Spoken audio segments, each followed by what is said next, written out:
So earlier we have studied about liquid drop pressure, excess pressure inside a liquid drop, which was क्या था ये P naught Pi minus P naught is equal to क्या था 2T by R था, यही था excess pressure inside a liquid drop.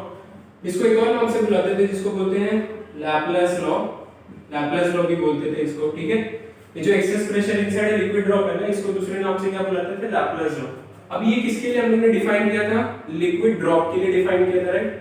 Liquid drop क्या होता है कि एक जिसके अंदर पूरा लिक्विड फिल होता है, राइट, और इसका ये आउटर प्रेशर एक्सटर्नल जिसको बोलते थे और ये इंटरनल बोलते थे, और इसको हम लोग क्या बोलते हैं, कॉन्वेक्स है. बाहर से कॉन्वेक्स दिख रहा है, ये क्या है, कॉन्केव है, ठीक है. तो जब हम लोग कॉन्वेक्स से कॉन्केव आ रहे हैं तो प्रेशर कितना से बढ़ रहा है, 2T/R से बढ़ रहा है, यही बताया था.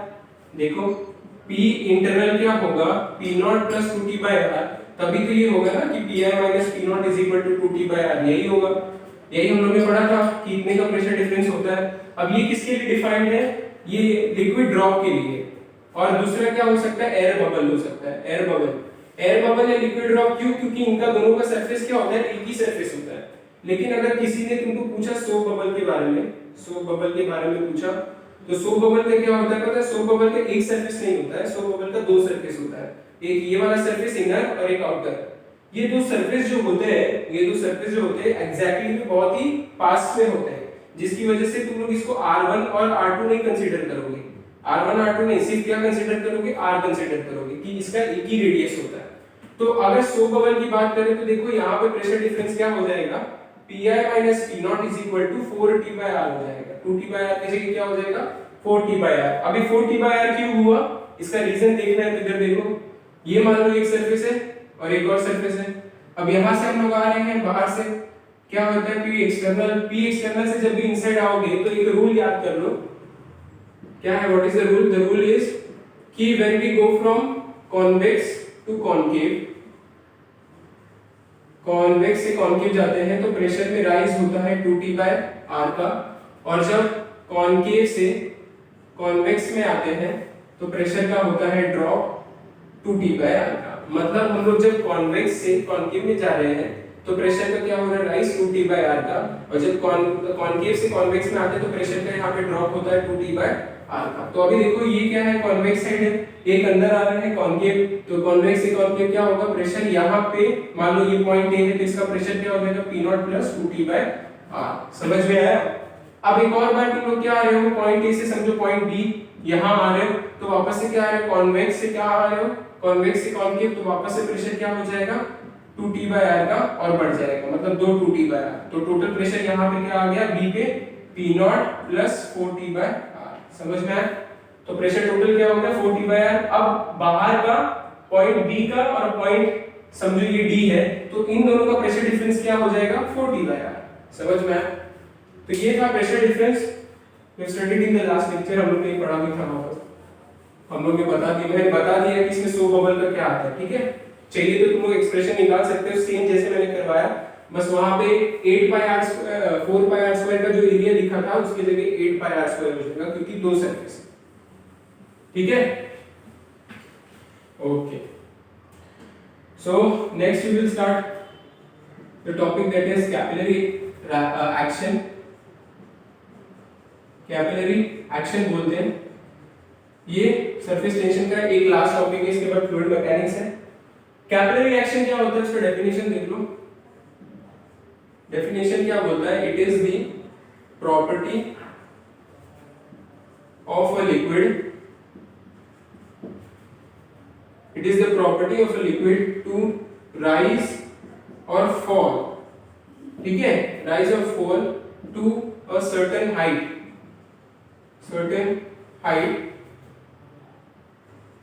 inside a capillary tube when it is dipped in it. मतलब जब उसको पानी में रखते हैं, जब पानी में कैपिलरी ट्यूब को डालोगे, this is the capillary tube, पतला सा ट्यूब है, और उसको अगर पानी में डालोगे तो किसी लिक्विड का राइज होगा और किसी लिक्विड का फॉल होगा. अब किसका राइज होगा, किसका फॉल होगा, टेक्स्ट बुक के हिसाब से दो एग्जांपल है, वाटर या केरोसिन. वाटर या केरोसिन अगर ग्लास बीकर में है तो उसमें लिक्विड का राइज होता है, हाइट का राइज होता है, लेकिन अगर मर्क्यूरी है ग्लास बीकर में तो वहां पे क्या होगा, फॉल होगा, हाइट का फॉल होगा। अब इसका रीजन क्या है, एक और तरीके से सोच सकते हो कि अगर केरोसिन है या वाटर है तो कैसा मेनिस्कस बनता है, कॉनकेव, और अगर मर्क्यूरी है तो कैसा मेनिस्कस बनता है, कॉन्वेक्स। तो जब जब कॉन्वेक्स मेनिस्कस बनेगा तब तक ड्रॉप होगा, और जब जब कॉनकेव मेनिस्कस बनेगा तब तक राइज होगा। समझा? तो ये था डेफिनेशन। अब रीजन आता है कि व्हाई कैपिलरी राइज, क्यों होता है राइज, कैपिलरी का ही राइज क्यों होता है, उसका रीजन क्या है, इंपॉर्टेंट है। ठीक है, तो सबसे पहले वो पढ़ेंगे और उसके बाद एक्सप्रेशन निकालेंगे कि जो लिक्विड का राइज हो रहा है, मतलब जो लिक्विड का राइज हो रहा है हाइट में, या लिक्विड का ड्रॉप हो रहा है हाइट में, उसका कितने से राइज हो रहा है, कितने से ड्रॉप हो रहा है। समझा? मॉड्यूलस या मेजरमेंट निकालेंगे, क्योंकि फिजिक्स में सब चीज का क्या होना चाहिए, मैथमेटिकल एक्सप्रेशन होना चाहिए। तो पहला हमारा आता है कि व्हाई कैपिलरी राइज, कैपिलरी का राइज क्यों, ठीक है, या कैपिलरी का फॉल क्यों। तो पहले राइज देख लेते हैं।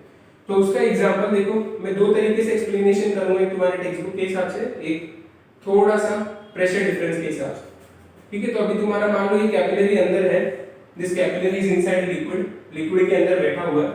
तो यहाँ पे एक 4 पॉइंट लेता हूं मैं, this this this and this, A B C और डी, ये 4 पॉइंट कंसीडर कर लो। ठीक है, लिक्विड के अंदर रखा हुआ है कैपिलरी, तो 4 पॉइंट कंसीडर कर लो। अब ये 4 पॉइंट पे अपने को क्या देखने का है कि ये 4 पॉइंट पे क्या हो रहा है, उस मतलब क्या रीजन है कि कैपिलरी में लिक्विड का राइज होता है। तो अभी इसको थोड़ा जूम करते हैं, जूम करके मैं इधर बना रहा हूं, देख लो, ये मेनिस्कस हो गया, ये मेनिस्कस है, इसका एक पॉइंट ए है, दूसरा पॉइंट डी है। ठीक है, यहाँ पे एक पॉइंट ले लो सी और एक पॉइंट ले लो डी। ठीक है, 4 पॉइंट दिख रहा है, मेनिस्कस का 4 पॉइंट मैंने बनाया है। ओके, अब ध्यान से देखो, मैं रीजन लिखते जाऊंगा और एक्सप्लेनेशन देते जाऊंगा, और उसके बाद अभी देखो ये वो पॉइंट है जो मैंने बनाया है कंडीशन, ये वो कंडीशन है जब तक राइज नहीं हुआ है।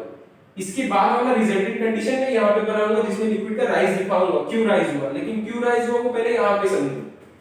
पहला रीजन देखो, मैं बोल रहा हूँ कि ये जो सी और डी है, इसको देखो, सी और डी, सी और डी जो पॉइंट है, सी और डी, सी यहाँ पे डी यहाँ पे, यहाँ पे जो प्रेशर लग रहा है P, वहीं यहाँ पे भी प्रेशर लग रहा है P। इस पे जितना एटमॉस्फेरिक लग रहा है उतना नीचे से भी एक्सटर्नल इनसाइड प्रेशर लिक्विड का डाल रहा है। तो मैं यहाँ से बोलूं कि pressure at point C is equal to pressure at point D।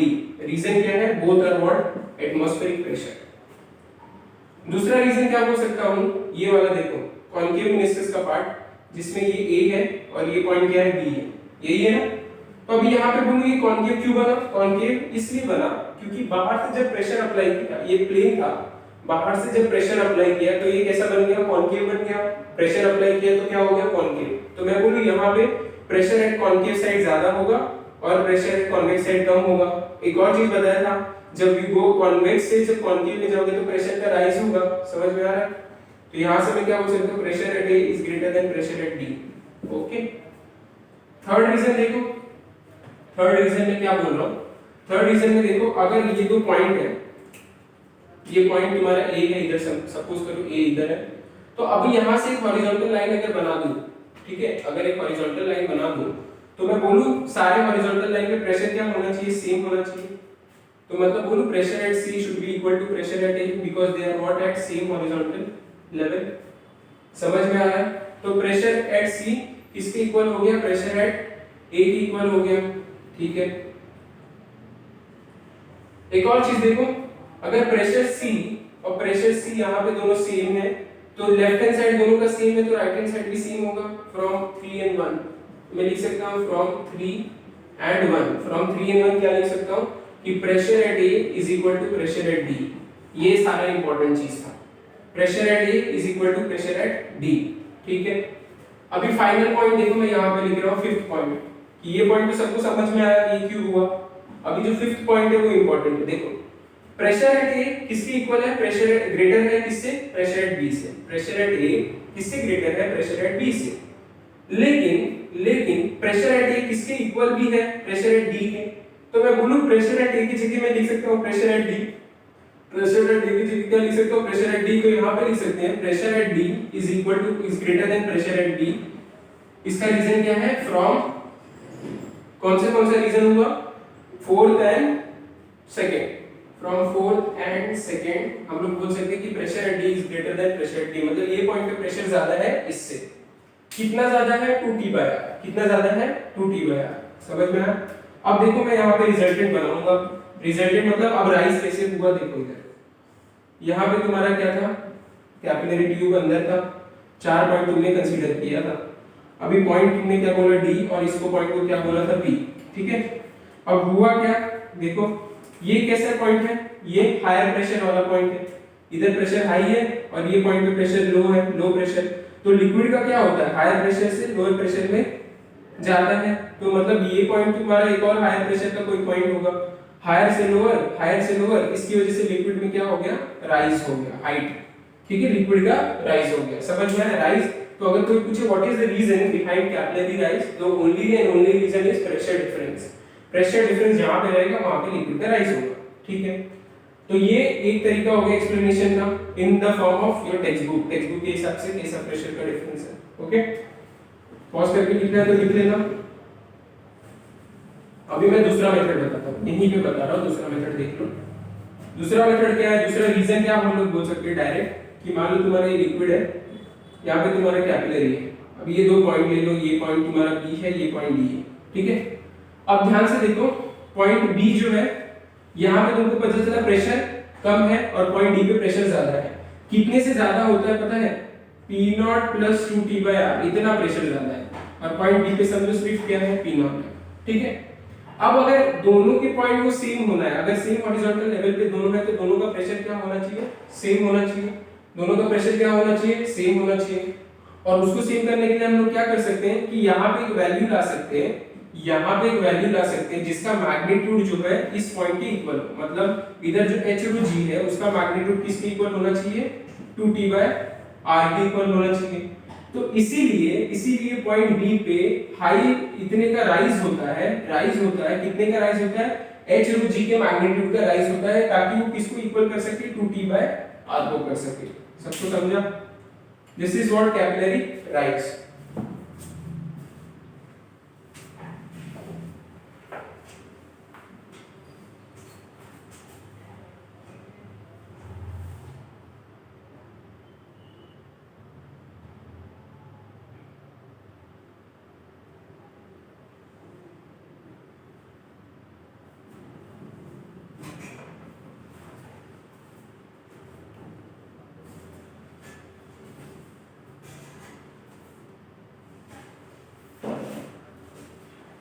ठीक है, तो अभी राइज समझ लिया हम लोगों ने कैपिलरी का, कैपिलरी में राइज क्यों हो रहा है, what is the reason behind capillary rise, okay. अभी हम लोग को पढ़ना है कि कैपिलरी में फॉल क्यों होता है, सेम रीजन है, बस थोड़ा सा एक्सप्लेनेशन में थोड़ा सा इधर चेंज होगा, बाकी सब सेम है, सिमिलर है। इसका ना सबसे इंपॉर्टेंट पार्ट क्या है पता है, हाइट का एक्सप्रेशन निकालना है, जिसको बोलते हैं एसेंट फार्मूला, क्या बोलते हैं, एसेंट फार्मूला, वो सबसे इंपॉर्टेंट पार्ट है, वो अभी देखेंगे हम लोग। अभी सेकंड रीजन में क्या दे रहा हूं, why capillary fall, why capillary fall, capillary का फॉल क्यों हो रहा है, राइज तो पता चल गया ना, रीजन पता चला क्या, प्रेशर डिफरेंस। यहां पे भी रीजन क्या है, प्रेशर डिफरेंस, लेकिन कैसे देखो, ये तुम्हारा एक कैपिलरी ट्यूब हम लोग ने अंदर डाला, ओके, वापस से 4 पॉइंट कंसीडर कर लो, ए बी सी और डी, ये 4 पॉइंट वापस से हम लोग ने कंसीडर कर लिया, ओके। अभी जो 4 पॉइंट हम लोग ने कंसीडर किया है, इसको वापस से हम लोग क्या करेंगे, जूम करेंगे, जूम करके देखेंगे कि कैसा दिखता है। अब यहाँ पे हम लोग ने क्या एग्जांपल, वहां पे एग्जांपल जो लिखा था, शायद अगर मैंने नहीं लिखा तो लिख लेना, ये एग्जांपल किसका है, मर्क्यूरी का है, वो कॉनकेव मेनिस्कस का पार्ट था, ये कॉन्वेक्स, मैंने बताया था कैपिलरी पे फॉल किसका होता है, जो कॉन्वेक्स मेनिस्कस देता है, राइट, कॉन्वेक्स मेनिस्कस जो देता है उसी में कैपिलरी का फॉल होता है। तो कॉन्वेक्स कौन दे रहा है तुम्हारे टेक्स्ट बुक में, किसका एग्जांपल है, मर्क्यूरी का। तो अभी मर्क्यूरी का एग्जांपल यहाँ पे हम लोग वापस से बना रहे हैं, देखो कैसा है कॉन्वेक्स। अभी कॉन्वेक्स में 4 पॉइंट कंसीडर कर लो, 4 पॉइंट हम लोग ने कंसीडर कर लिया, point A, point B, point C और पॉइंट डी, ठीक है, वापस से 4 पॉइंट कंसीडर किया। अब सेम वही टॉपिक है, बस यहाँ का पार्ट का थोड़ा चेंजेस है। सबसे पहला पॉइंट क्या लिखेंगे, सी और डी क्या है, दोनों पे प्रेशर क्या होगा, सेम होगा, सेम हॉरिजॉन्टल लेवल, तो दोनों पे प्रेशर क्या होगा, सेम। तो मैं बोलूं pressure at C is equal to pressure at B, ये पहला रीजन हो गया, पॉइंट नंबर 1, ठीक है। सेम हॉरिजॉन्टल लेवल नहीं, इसका क्या है सेम प्रेशर, दोनों की साइड क्या है सेम प्रेशर, क्योंकि लिक्विड सरफेस कैसा है फ्लैट है। ठीक है, दूसरा रीजन क्या है ये वाला, ये कॉन्वेक्स है। कॉन्वेक्स मतलब ये बी पॉइंट है और ये ए पॉइंट है, मतलब ये जो बी पॉइंट पे प्रेशर क्या रहेगा, बी पॉइंट पे प्रेशर ज्यादा रहेगा और ए पॉइंट पे प्रेशर कम रहेगा। बी पॉइंट पे प्रेशर ज्यादा और ए पॉइंट पे प्रेशर कम, तो मैं बोलूं pressure at B is greater than pressure at A. समझा? ठीक है, अभी ध्यान से देखो, एक और रीजन क्या है सेम हॉरिजॉन्टल लेवल वाला, कि pressure at C is equal to pressure at A. क्या रीजन है? सेम हॉरिजॉन्टल लेवल, एसएचएल मतलब सेम हॉरिजॉन्टल लेवल। ओके, तो ये चार रीजन दिख रहा है। अब 3 और 1 देख लो, 3 और 1 से क्या पता चल रहा है, सी सी सेम है, तो पीडी और पीए वापस से क्या होगा, पीए इक्वल टू पीडी। ये क्या रीजन है फ्रॉम 3 एंड 1। ठीक है, ये भी रीजन पता चल गया। ओके, अभी फिफ्थ रीजन क्या है, इंपॉर्टेंट है। अगर पीए जो है पीडी के इक्वल है तो, और पीबी जो है पीए से बड़ा है, पीबी जो है पीए से बड़ा है, तो मैं इधर ये बोल सकता हूं कि जो पीए है उसकी जगह क्या लिख सकता हूं, PD. Therefore PB is greater than P A की जगह क्या लिख रहा हूं, पीडी। ठीक है, इसका रीजन क्या होगा, फ्रॉम 4 से हमको ये पता चला कि पीए क्या है, पीडी के इक्वल है, तो पीडी इधर पीए की जगह क्या लिख सकते हैं, पीडी। तो यहां से तुमको देखो क्या पता चला कि pressure at B is greater than pressure at D. समझ में आ गया? Pressure at B is greater than pressure at D, मतलब ये पॉइंट पे प्रेशर क्या है ज्यादा, मतलब ये क्या है, ये हायर प्रेशर पे है और ये क्या है लोअर प्रेशर पे है। तो तुम्हारे टेक्स्ट बुक पे क्या होता है, हायर प्रेशर से लोअर प्रेशर में क्या होता है, लिक्विड ज्यादा है, तो ऑब्वियसली जो हाइट पे है उसका ये हाइट का क्या हो जाएगा, ड्रॉप हो जाएगा, हाइट में क्या हो जाएगा, ड्रॉप होगा। ठीक है, ये मेथड समझ में आया। एक और मेथड देख लो, एक और मेथड हमारा कौन सा था, 2t/r वाला। 2t/r वाला मेथड क्या बोलता है कि सर ये पॉइंट तुम्हारा अगर b है, ये पॉइंट d है, आपने बोला कि b पे प्रेशर ज्यादा है, कितना ज्यादा होता है, 2t/r। ठीक है, अभी 2t/r ज्यादा है, यहाँ पे सिर्फ p0 है, तो ऑब्वियसली इसके मैग्नीट्यूड जितना कुछ लाना पड़ेगा, और उसके मैग्नीट्यूड को इक्वल लाने के लिए, मतलब इसके इक्वल लाना है ना हमको, बी पॉइंट पे डी के इक्वल लाना है, क्योंकि सारे हॉरिजॉन्टल लेवल पे प्रेशर क्या होना चाहिए, सेम होना चाहिए। सारे हॉरिजॉन्टल लेवल पे प्रेशर क्या होना चाहिए, सेम होना चाहिए। इसलिए हम लोग क्या करेंगे, इसमें किसी का माइनस करना पड़ेगा, किसी का माइनस करना पड़ेगा, बहुत इंपॉर्टेंट है। किसका माइनस करना पड़ेगा, किसी अलग मैग्नीट्यूड का माइनस करोगे तभी तो ये जो कैंसिल हो जाएगा, तो बचेगा क्या, p0, जो कि किसके इक्वल होगा, p0। समझ में? तो इसलिए क्या करना पड़ेगा, यहाँ पे उतने मैग्नीट्यूड का हाइट का क्या हो जाता है, उतने मैग्नीट्यूड का हाइट का ड्रॉप हो जाता है, लिक्विड में ड्रॉप चले जाता है, हाइट कम हो जाती है, हाइट यहाँ पे आ जाती है, हाइट कम हो जाती है इतने की कितनी, h rho g, जिसका मैग्नीट्यूड किसके इक्वल है, 2t/r। मतलब यहाँ से भी क्या आया कि 2t/r का जो जितने मैग्नीट्यूड का है, h rho g का क्या हो रहा है, यहाँ पे भी इक्वल मैग्नीट्यूड का, दोनों का मैग्नीट्यूड क्या है, वापस से सेम है। ठीक है, और इतने का क्या होता है, ड्रॉप। इतने का ड्रॉप इसलिए होता है क्योंकि इसको किसके इक्वल करना है, p0 के। समझ में आया? इसको किसके इक्वल करना है, p0 के इक्वल करना है ना हमको। सारे पॉइंट पे प्रेशर क्या होना चाहिए, हमारा सेम होना चाहिए। सारे पॉइंट पे हमारा प्रेशर क्या होना चाहिए, सेम होना चाहिए। इसलिए हमने क्या किया, ये जो 2t/r एक्स्ट्रा था उससे कुछ मैग्नीट्यूड का माइनस किया, ताकि ये दोनों क्या हो जाए, कैंसिल, और हमको सिर्फ p0 मिले, p0 इक्वल टू p0। उसके लिए क्या किया, h rho g का ड्रॉप किया। समझ में आ गया? तो ये रीजन है वाई कैपिलरी फॉल और वाई कैपिलरी ड्रॉप। ठीक है, अभी हम लोग इससे इंपॉर्टेंट टॉपिक में जा रहे हैं जिसका नाम है एक्सप्रेशन, कि कितने हाइट का राइज हो रहा है और कितने हाइट का ड्रॉप हो रहा है। ये तो पता चल गया इतने मैग्नीट्यूड का होता है, ठीक है, इतने मैग्नीट्यूड का हो रहा है, लेकिन ये हाइट का फार्मूला जो है वो निकालना पड़ेगा। वो निकालने के लिए हमारे पास दो मेथड है। कौन सा मेथड है, एक है प्रेशर ड्रॉप मेथड और दूसरा है प्रेशर ड्रॉप मेथड और दूसरा है फोर्स मेथड। तुम्हारे टेक्स्ट बुक में सबसे पहले क्या दिया था, फोर्स मेथड ही दिया था, दूसरा मेथड नहीं दिया था। लेकिन इस साल उन्होंने प्रेशर ड्रॉप मेथड इंट्रोड्यूस किया है जो कि इंपॉर्टेंट है। सो प्रेशर ड्रॉप मेथड का ज्यादा चांस है तुम्हारे सिलेबस में आने का, मतलब इस साल तुम्हारे एग्जाम में आने का ज्यादा चांस है। तो हम लोग सबसे पहले वही करेंगे, प्रेशर ड्रॉप मेथड करेंगे। क्या करेंगे, प्रेशर ड्रॉप मेथड। तो देख लो, तो सबसे पहला है मेजरमेंट ऑफ, क्या निकाल रहे हैं हम लोग, मेजरमेंट ऑफ, क्या निकाल रहे हैं, मेजरमेंट ऑफ व्हाट, हाइट, ठीक है, measurement of height bye pressure drop method. सबसे पहले कौन सा मेथड ले रहे हैं, प्रेशर ड्रॉप मेथड, ठीक है, ये मेथड देख रहे हैं प्रेशर ड्रॉप मेथड, उसके बाद दूसरा मेथड देखेंगे। अभी प्रेशर ड्रॉप मेथड क्या बोलता है, ध्यान से देखना, मैं एक सिलेंडर लिया, उसमें क्या किया, एक कैपिलरी ट्यूब डाला है, this is the capillary tube, ये कैपिलरी ट्यूब है ना हमारा, तो ये कैपिलरी ट्यूब इसमें डाला हुआ है, ओके। ये कैपिलरी ट्यूब में वापस से हम लोग 4 पॉइंट कंसीडर करेंगे, ठीक है, 4 पॉइंट। अब यहाँ पर क्या हुआ है, राइज हुआ है, इतने हाइट का राइज हुआ है, ठीक है, h हाइट का राइज हुआ है लिक्विड में, ऑब्वियसली कैपिलरी गया तो राइज हो गया है, इसका मतलब या तो ये वाटर केरोसिन का कुछ एग्जांपल है, चल रहा है, ठीक है। अभी जो राइज हुआ है यहाँ पे हम लोग 4 पॉइंट लेते हैं, एक पॉइंट लेंगे, एक पॉइंट ये वाला लेंगे जस्ट ए जो कि एयर में है, दूसरा पॉइंट मिनिस्कस के जस्ट नीचे बी, मिनिस्कस के जस्ट नीचे वाला पॉइंट बी, मिनिस्कस के जस्ट ऊपर वाला पॉइंट ए, एक ये सरफेस वाला पॉइंट सी और एक सरफेस वाला पॉइंट डी, ठीक है। एक पॉइंट क्या लिया, मिनिस्कस के ऊपर वाला, मिनिस्कस के नीचे वाला, एक सरफेस पे सी और एक सरफेस पे डी, तो ये 4 पॉइंट हम लोग ने कंसीडर किया, ओके। अब इसको थोड़ा जूम करते हैं, सबको जूम करना ही पड़ेगा ऑब्वियस है।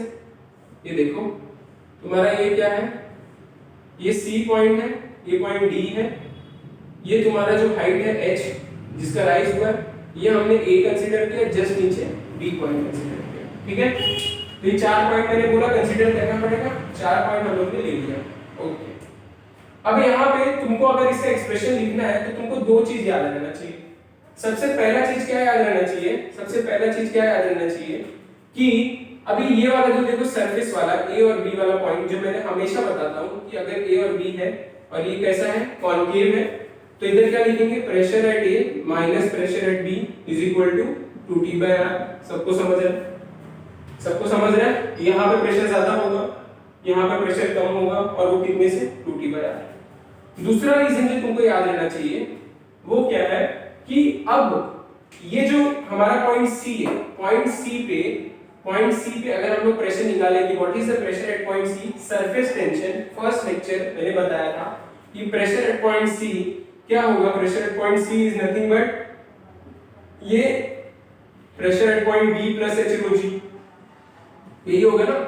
तो मैं बोलूं PC माइनस PB क्या होगा, h rho g। तो ये दो पॉइंट अगर जिसको आता है तो उसके लिए डेरिवेशन एकदम इजी है, ठीक है। ये 2 पॉइंट इंपॉर्टेंट है, इसको ही लेके हम लोग चलेंगे आगे, देखो कैसे, उसी से हमारा एक्सप्रेशन आ जाएगा, आसानी से एक्सप्रेशन आ जाएगा, देखो कैसे। अभी हम लोग क्या ले रहे हैं, सबसे पहले क्या ले रहे हैं, प्रेशर एट पॉइंट, देखो पहला रीजन क्या मैंने बताया कि pressure at point A is greater than pressure at point B which is equal to 2T/r। ये हमारा पहला एक्सप्रेशन हम लोग ने लिख दिया, ओके। दूसरा एक्सप्रेशन मैंने अभी जस्ट बताया कि व्हाट, कि PC minus PB is equal to h rho g, ये दूसरा एक्सप्रेशन बताया, ठीक है। अब हम क्या करेंगे, यहाँ पे अगर B को हटाना है, B पॉइंट को हटाना है, तो हम लोग क्या करेंगे, इसको इससे सबट्रैक्ट कर देंगे तो ये पॉजिटिव बन जाएगा, देखो। तो हम लोग क्या कर रहे हैं, सबट्रैक्टिंग 2 फ्रॉम 1, 2 से 1 को सबट्रैक्ट कर रहे हैं, ओके। तो अभी जब सबट्रैक्ट करेंगे तो कैसे बनेगा, देखो कि PA minus PB minus PC plus PB, यही बनेगा, सबट्रैक्ट करोगे तो प्लस हो जाएगा, is equal to 2T/r minus h rho g, यही तुम्हारा एक्सप्रेशन आएगा। अब यहां से देखो क्या कैंसिल हो रहा है, यहां से PB कैंसिल हो रहा है, तो क्या बन रहा है, PA minus PC is equal to 2T/r minus h rho g, यही बन रहा है, ओके। ये तुम्हारा इंपॉर्टेंट एक एक्सप्रेशन है, 2T/r minus h rho g, ठीक है। अब थर्ड इंपॉर्टेंट स्टेप देखो, ये सबसे इंपॉर्टेंट स्टेप है, क्या है, जरा यहाँ पे देखो कि PD और PA का पॉइंट देखो, PD और PA वाला पॉइंट देखो, D और A वाला पॉइंट देखो। PD पे कौन सा लग रहा है, एक्सटर्नल प्रेशर P0, एयर में है, एयर में है ना, एक्सटर्नल प्रेशर क्या लग रहा है P नॉट। अब ये भी तो एयर में है, तो यहाँ पे भी एक्सटर्नल प्रेशर क्या लग रहा है P नॉट, क्योंकि ये भी तो क्या है एयर में है। तो अगर दो पॉइंट एयर में है तो मैं बोलूं PD इक्वल टू क्या हो गया PDA, तो मैं इसमें लिख रहा हूं कि PD is equal to PA is equal to P naught. समझ में आया atmospheric pressure. Okay, same horizontal level तो नहीं है लेकिन एटमॉस्फेरिक प्रेशर क्या है, सेम है। अब सेम हॉरिजॉन्टल लेवल पे कौन आ रहा है, D और C का पॉइंट आ रहा है, बिकॉज़ हमारा क्या है मेन कि ये प्रेशर क्या होना चाहिए, सेम होना चाहिए, ये प्रेशर क्या होना चाहिए, सेम होना चाहिए। तो मैं एक और चीज लिख सकता हूं कि PD equal to PC is equal to P naught. इसका रीजन है सेम हॉरिजॉन्टल लेवल, ठीक है। PD equal to PC same horizontal level पे, PD equal to PA because ये क्या एटमॉस्फेरिक प्रेशर में। तो मैं क्या लिख सकता हूं, फ्रॉम 4 एंड 3, 4 एंड 3 क्या होगा पता है, PA equal to PC is equal to P naught. ये इंपॉर्टेंट था कि PA किसके इक्वल हो गया है PC और दोनों क्या हो गए हैं P नॉट। मतलब ये जो हमारा पॉइंट है A और ये जो हमारा पॉइंट है C, अभी दोनों क्या बन गए हैं, सेम एटमॉस्फेरिक प्रेशर वाले पॉइंट बन गए। लॉजिकली मैथमेटिकली, फैक्ट के हिसाब से नहीं, मैथमेटिकली क्या हो गए हैं, P नॉट हो गए हैं। तो अगर मैथमेटिकली दोनों P नॉट हो गए तो मैथमेटिकली दोनों इधर माइनस P नॉट क्या हो गया, जीरो। समझ में आ रहा है, P naught minus P not क्या हो जाएगा, जीरो। देखो इसको यहाँ पे अभी मैं लिख रहा हूँ पॉइंट नंबर 5, यहाँ पे देख लो।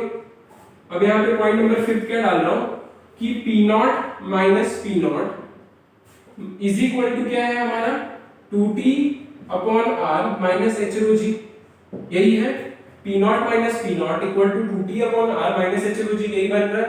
ओके, अब यहाँ से क्या लिखेंगे, ये क्या हो गया, zero is equal to 2T upon R minus H rho G, ठीक है।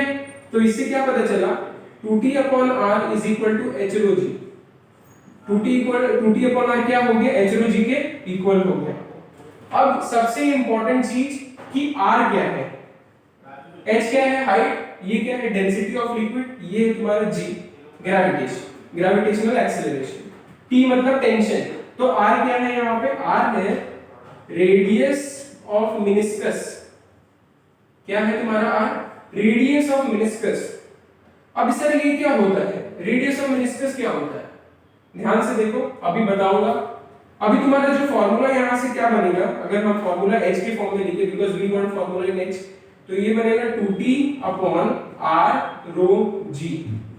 यही फॉर्मूला बनेगा, H is equal to 2T upon R capital R rho G, ये तुम्हारा फॉर्मूला बनेगा। अभी हमको क्या करना है, हमारा एग्जैक्ट फॉर्मूला ये नहीं है, हमारा एग्जैक्ट फॉर्मूला कुछ ऐसा है, H is equal to 2T cos theta upon small r rho G। मतलब हमारे फॉर्मूले में स्मॉल r है और cos थीटा है, जो कि इधर है नहीं। मतलब कि हमको कैपिटल R चाहिए ही नहीं, हमको क्या चाहिए, स्मॉल r।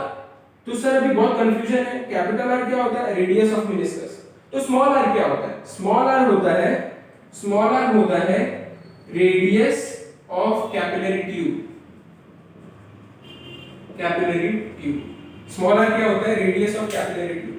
अब ये आता है कि दोनों क्या है, दोनों एक ही है कि अलग अलग है, दोनों अलग अलग टर्म है। एग्जाम में जब तुम न्यूमेरिकल सॉल्व करोगे तो उसमें रेडियस ऑफ कैपिलरी ट्यूब दिया रहेगा, उधर रेडियस ऑफ मेनिस्कस का नाम नहीं रहेगा। तो हमको एक रिलेशन आना चाहिए, दोनों का अगर रिलेशन मिल जाए तो हमारा फॉर्मूला ऐसा कुछ बन जाए। वो देखो कैसे आएगा।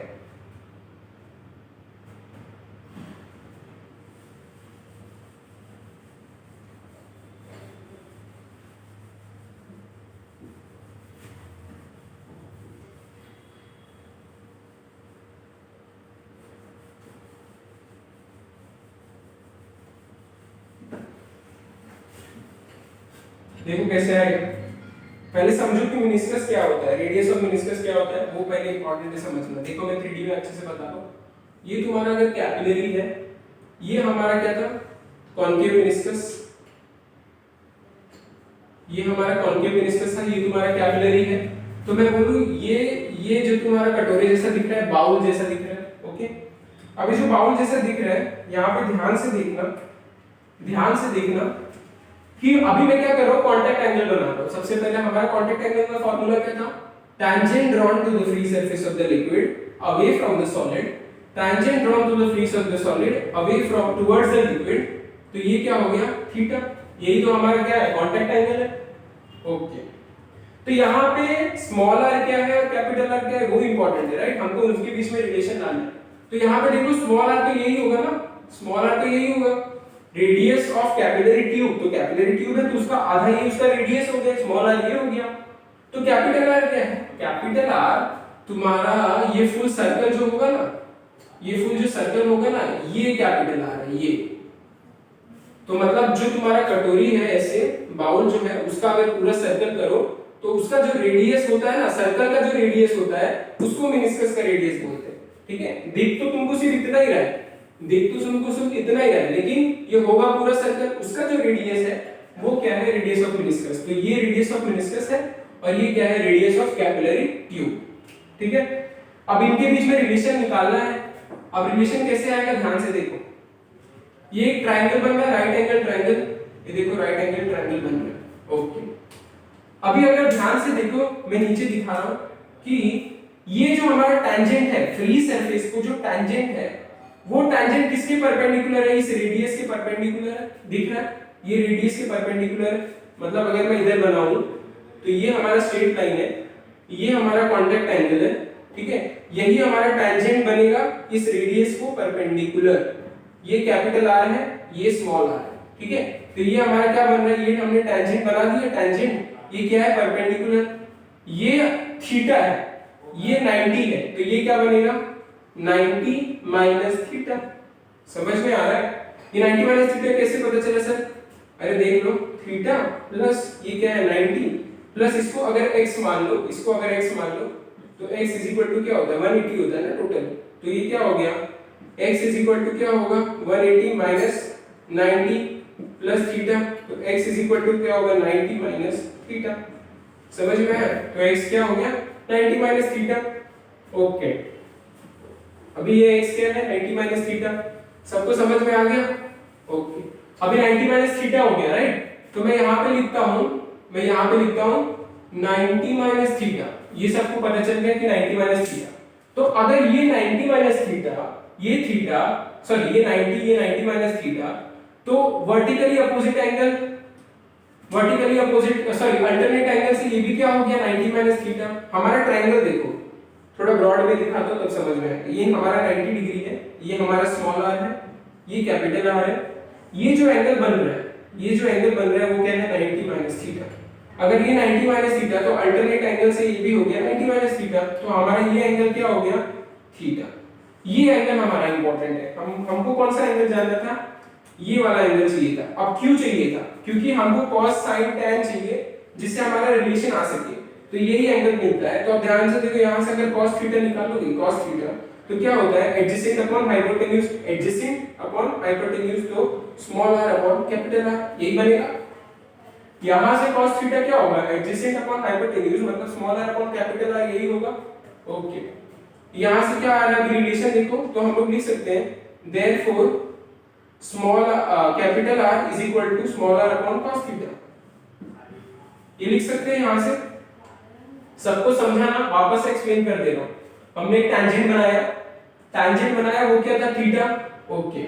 हमको एक रेडियस पता था, अब ये हमको 90 डिग्री पता है, थीटा 90 डिग्री पता चल गया, तो ये 90 माइनस थीटा होगा। अब 90 माइनस थीटा तो अल्टरनेट एंगल से ये भी 90 माइनस थीटा होगा, तो ये थीटा हो जाएगा। तो इसका मतलब क्या है कि सर ये जो कांटेक्ट एंगल का जितना थीटा है वही यही भी थीटा है, समझ में आया।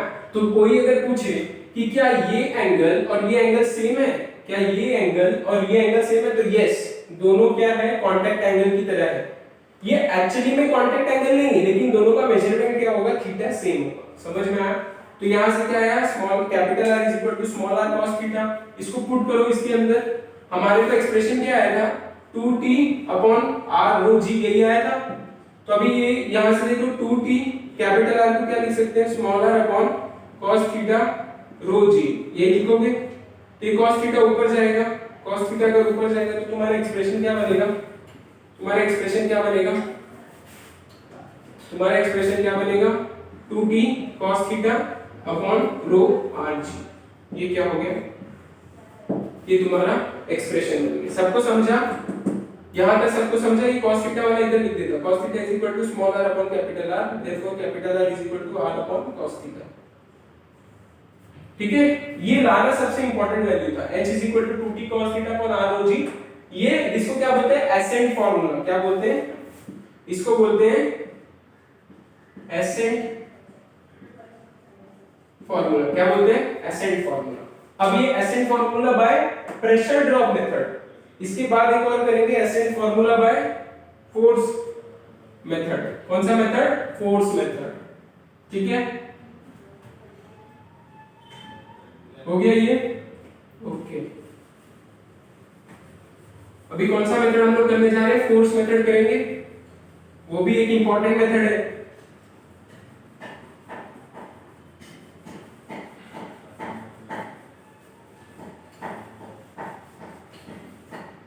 और हमारा आंसर क्या आना चाहिए, सेम आना चाहिए। मेथड भले अलग हो लेकिन फॉर्मूला सेम आना चाहिए, तो वो भी प्रूफ हो जाएगा कि दूसरे मेथड से क्या आता है, फॉर्मूला सेम आता है कि नहीं आता है। दूसरा मेथड क्या है हमारा, फोर्स मेथड है, ascent formula by force method. ठीक है, एग्जाम में तो पूछेंगे नहीं, लेकिन अगर इजी करना होगा पेपर तो पूछ सकते हैं। Ascent formula by force method क्या होता है, ये ध्यान से देखो। एक हमारा कैपिलरी है, एक हमारा कैपिलरी ट्यूब है, यहां पे वापस से हमारा मेनिस्कस ले लो तुम्हारा, ये तुम्हारा मेनिस्कस है, ओके। ठीक है, ये मेनिस्कस है, ये कैपिलरी है। यहाँ पे भी क्या होगा, राइज होगा, फॉल होगा, वो मैटर नहीं करता। मैटर क्या है, हमको मेजरमेंट चाहिए, जो कि आना चाहिए 2t cos थीटा और रो r g स्मॉल r। ठीक है, अभी यहाँ पे तुम लोग ध्यान से अगर देखो, ध्यान से अगर देखो तो इसका वेट कहाँ लग रहा है, इसका वेट mg नीचे लग रहा है। वेट कहाँ लग रहा है, mg नीचे लग रहा है, ओके।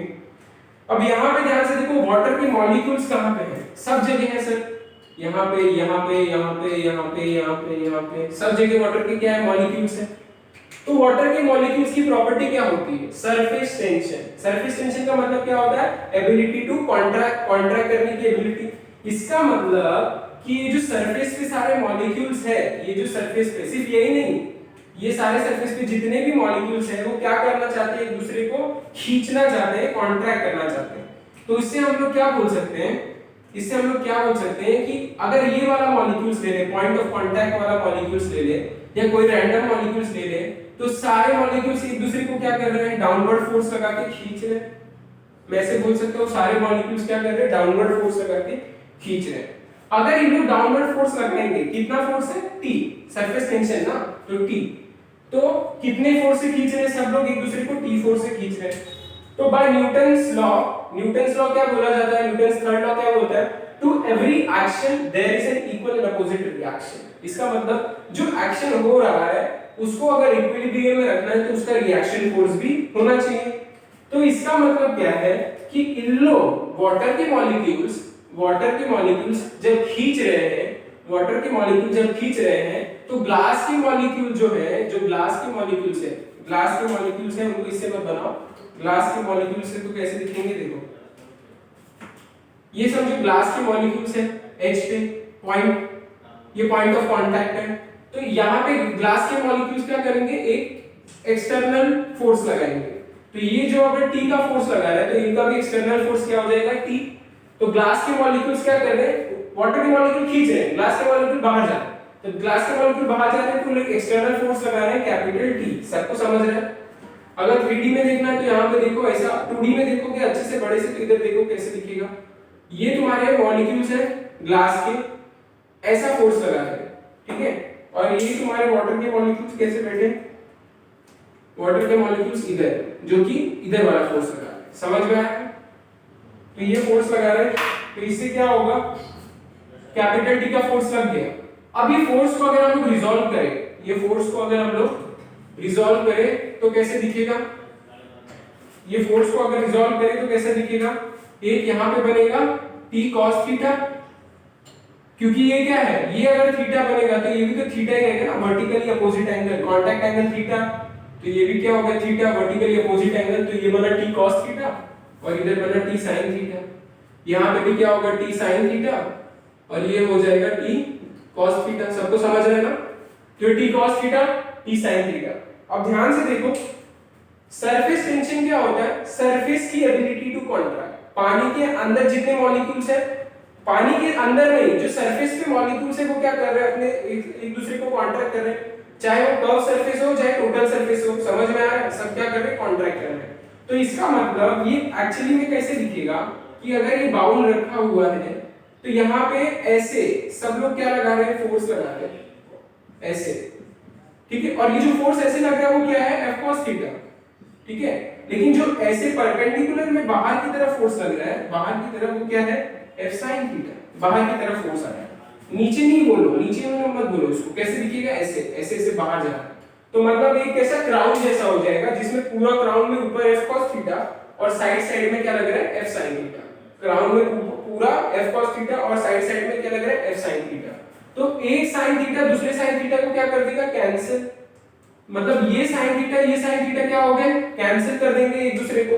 तो बचेगा क्या, टोटल अपवर्ड फोर्स क्या बचेगा, सिर्फ cos थीटा बचेगा, टोटल अपवर्ड क्या बचेगा, cos थीटा।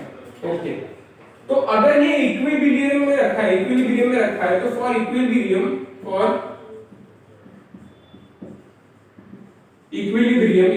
में अगर अटेन करना है तो मैं बोलूं total net upward force should be equal to total net downward force, मतलब नेट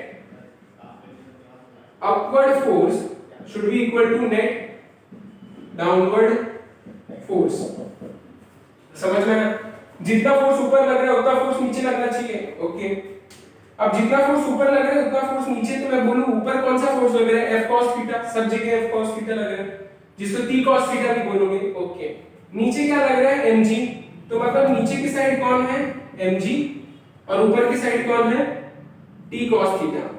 लेकिन T cos थीटा क्या, T cos theta into what, T cos theta into length, कैसे पता चला सर, सरफेस टेंशन का फार्मूला क्या होता है, सरफेस टेंशन क्या फार्मूला है, फोर्स पर यूनिट लेंथ होता है, सरफेस टेंशन क्या होता है, फोर्स पर यूनिट लेंथ होता है, यही होता है ना सरफेस टेंशन। लेकिन यहाँ पे लेंथ क्या है, यहाँ पे लेंथ क्या है, ये तो सर्कल है, तो सर्कल की लेंथ क्या होगा, 2 पाई r, ये सर्कल का लेंथ होगा 2 पाई। अरे देखो एक छोटा सा एलिमेंट dl ले लो, इसके ऊपर फोर्स यहाँ पे लग रहा है, तो टोटल इंटीग्रेशन ऑफ dl क्या बनेगा, l, और l यहाँ पे क्या है, 2 पाई r, ऐसा समझ में आया। तो इधर क्या लग रहा है, टोटल 2 पाई r लग रहा है, तो यहाँ से हम लोग क्या बोल सकते हैं, यहाँ से हम लोग क्या बोल सकते हैं कि इधर क्या लग रहा है, 2 पाई r, ठीक है, स्मॉल r, ठीक है, क्योंकि हम लोग इसकी बात कर रहे हैं, मेनिस्कस की बात नहीं कर रहे हैं। तो टोटल क्या हो गया, 2 पाई r, ये क्या लग रहा है, t cos थीटा। अब यहाँ पे लिखो t cos थीटा लिखोगे, 2 पाई r लिखोगे, यहाँ पे क्या है, मास को क्या लिख सकते हो, डेंसिटी इनटू वॉल्यूम, तो यहाँ पे लिख दिया रो, वॉल्यूम को क्या लिख सकते हो, एरिया इनटू हाइट, समझ में आया, एरिया इनटू हाइट, और ये हो गया g, ये क्या है, वॉल्यूम, समझ में आ रहा है ना, एरिया इनटू हाइट।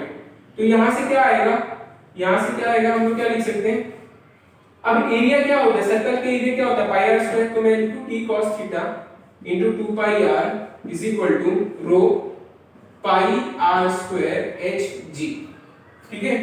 तो यहां से तुम लोग देखो कि मेरा पाई कैंसिल r एक कैंसिल, एक r कैंसिल, तो यहां से हमारा फार्मूला क्या आ रहा है, t cos theta 2t cos theta upon rho rg और h। देखो हमारा फार्मूला आ गया, हमने दोनों मेथड से क्या प्रूव कर दिया, h is equal to 2t cos theta upon rho rg proof हो गया, ठीक है।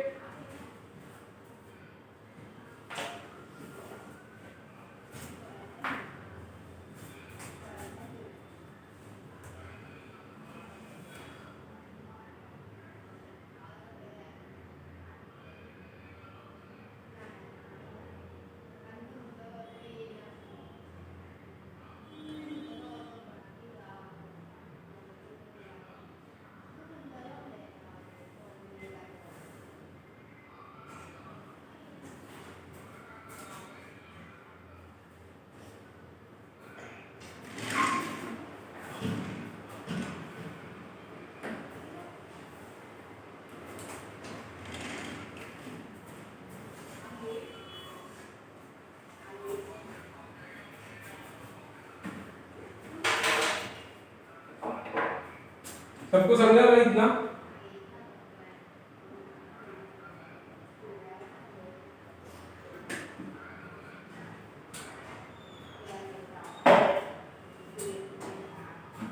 तो अभी यहाँ पे हमारा सरफेस टेंशन कंप्लीट होता है, सरफेस टेंशन का जो पार्ट है पूरी तरह से क्या होता है, कंप्लीट। अभी हम लोग नेक्स्ट टॉपिक क्या पढ़ेंगे, फ्लूइड मैकेनिक्स। बहुत इंटरेस्टिंग है यहाँ फ्लूइड मैकेनिक्स। उसको दूसरा नाम से क्या बुलाते हैं पता है, हाइड्रोडायनामिक्स बुलाते हैं। क्या बोलते हैं, हाइड्रोडायनामिक्स, या तो फ्लूइड मैकेनिक्स बोलो या फ्लूइड डायनामिक्स बोलो। मैकेनिक्स में एक्चुअली दो पार्ट आता है, स्टैटिक्स और डायनामिक्स। तो हम लोग उसकी बात कर रहे हैं, फ्लूइड डायनामिक्स की बात करेंगे। इंटरेस्टिंग है, बहुत मजा आएगा पढ़ने में। एक दो लेक्चर देखेंगे। एक्चुअली चैप्टर बहुत लेंथी है ये तुम्हारा, सबसे लेंथी चैप्टर जो है यही है मैकेनिक्स, क्योंकि इसमें बहुत सारे टॉपिक्स आते हैं। तो अभी हम लोग क्या पढ़ रहे हैं, हमारा नया टॉपिक चालू कर रहे हैं जिसका नाम है फ्लूइड मैकेनिक्स। क्या बोलेंगे, फ्लूइड मैकेनिक्स। फ्लूइड मैकेनिक्स का पार्ट पढ़ने वाले हैं। कौन सा पार्ट पढ़ेंगे, फ्लूइड मैकेनिक्स। ठीक है, अभी फ्लूइड मैकेनिक्स जो हम लोग पढ़ेंगे, फ्लूइड मैकेनिक्स, इसमें सबसे पहला कॉन्सेप्ट देखेंगे, तीन चार कॉन्सेप्ट जो बहुत इंपॉर्टेंट है, उसके बाद हम लोग एक्चुअल पे जाएंगे। तो अभी फ्लूइड मैकेनिक्स में सबसे पहले चीज जो हम लोग पढ़ने वाले हैं वो है विस्कोसिटी। क्या होती है विस्कोसिटी? विस्कोसिटी का मतलब क्या है सर? विस्कोसिटी का मतलब क्या होता है? सबसे इंपॉर्टेंट चीज है विस्कोसिटी, राइट? अभी विस्कोसिटी का मतलब क्या है, विस्कस। विस्कस का मतलब क्या होता है, कोई चीज कितना डेंस है। देखो कोई चीज कितना डेंस है, जैसे तुम्हारा हनी हो गया, शहद हो गया, वो बहुत ज्यादा डेंस रहता है, वो बहुत ज्यादा डेंस रहता है। तो इसका हम लोग बोलते हैं अरे पानी से तो कम, पानी से ज्यादा विस्कस क्या है, हनी है, और पानी क्या है, कम विस्कस है, क्योंकि उसका गाढ़ापन या डेंसिटी क्या है, ज्यादा है। हम लोग ऐसे बात करते हैं। अब विस्कोसिटी एक्चुअली में क्या है पता है? विस्कोसिटी एक्चुअली में है फ्रिक्शन फोर्स। क्या है? Friction force. पता है हम लोग ने जब चैप्टर चालू किया था, तो हम लोग ने क्या बोला था? हम लोग ने बोला था कि हम लोग जितना भी लिक्विड कंसीडर करेंगे वो सारा आइडियल लिक्विड होगा। आइडियल लिक्विड मतलब क्या बताया था? Non viscous, incompressible. समझ में आ रहा है? नॉन विस्कस होगा, उसकी विस्कोसिटी नहीं होगी, वो इनकम्प्रेसिबल होगा, ये सारी प्रॉपर्टीज बताई थी। हम लोग स्टिक रहेंगे आइडियल लिक्विड के हिसाब से, लेकिन ये जो है विस्कोसिटी जो है, ये एक्चुअली फ्लूइड की बात चल रही है। ठीक है, तो एक्चुअल फ्लूइड की जो प्रॉपर्टी होती है वो देखते हैं। क्या है? फ्रिक्शन फोर्स, एक टाइप का फ्रिक्शन फोर्स। लेकिन इसको सिर्फ फ्रिक्शन फोर्स बोलना सही नहीं है, इसको हम लोग क्या बोलते हैं पता है? Fluid friction. फ्लूइड फ्रिक्शन, जैसे हम लोग सॉलिड फ्रिक्शन, अभी फ्रिक्शन में भी दो टाइप है, एक होता है सॉलिड फ्रिक्शन जो हम लोग सॉलिड्स में देखते हैं, और एक होता है फ्लूइड फ्रिक्शन जो ये पार्ट है। दोनों एक दूसरे से अलग है, मैं कंपेयर करके दिखाऊंगा कैसे दोनों अलग अलग है। ठीक है, तो पहले हम लोग इसका डेफिनेशन देख लेते हैं, फिर हम लोग पढ़ेंगे। ठीक है, तो हम लोग सबसे पहले क्या देखेंगे? डेफिनेशन। इसका डेफिनेशन क्या है? विस्कोसिटी का डेफिनेशन क्या है? विस्कोसिटी का डेफिनेशन है दी प्रॉपर्टी, क्या है? The property of a fluid. Viscosity का डेफिनेशन है the property of a fluid by virtue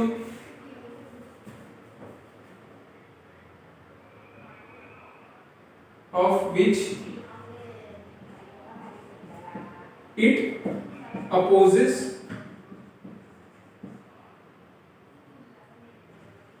opposes the relative motion. It opposes the relative motion between two adjacent layers.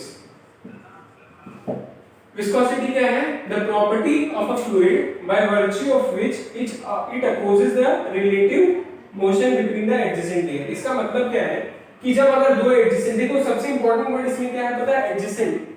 ठीक है, adjacent, जब दो adjacent layer हो उनका अगर relative motion हो जाए, अगर दो adjacent layer हो आपके पास और उनका अगर relative motion हो जाए, उनके बीच में अगर रिलेटिव मोशन हो, तो उस टाइम कौन एक्ट करता है? विस्कोसिटी। मतलब उस टाइम क्या आता है? फ्रिक्शन फोर्स आता है।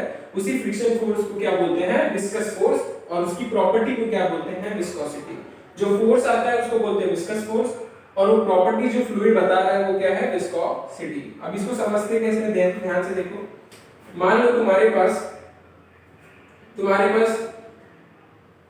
लिक्विड के हिसाब से समझाता हूँ, एक हनी है, ले लो हनी। तुम लोग ने हनी को क्या किया? पोर किया है। हनी को ऐसे, एक टेबल है, ये तुम्हारा टेबल है, ठीक है? ये तुम्हारा टेबल,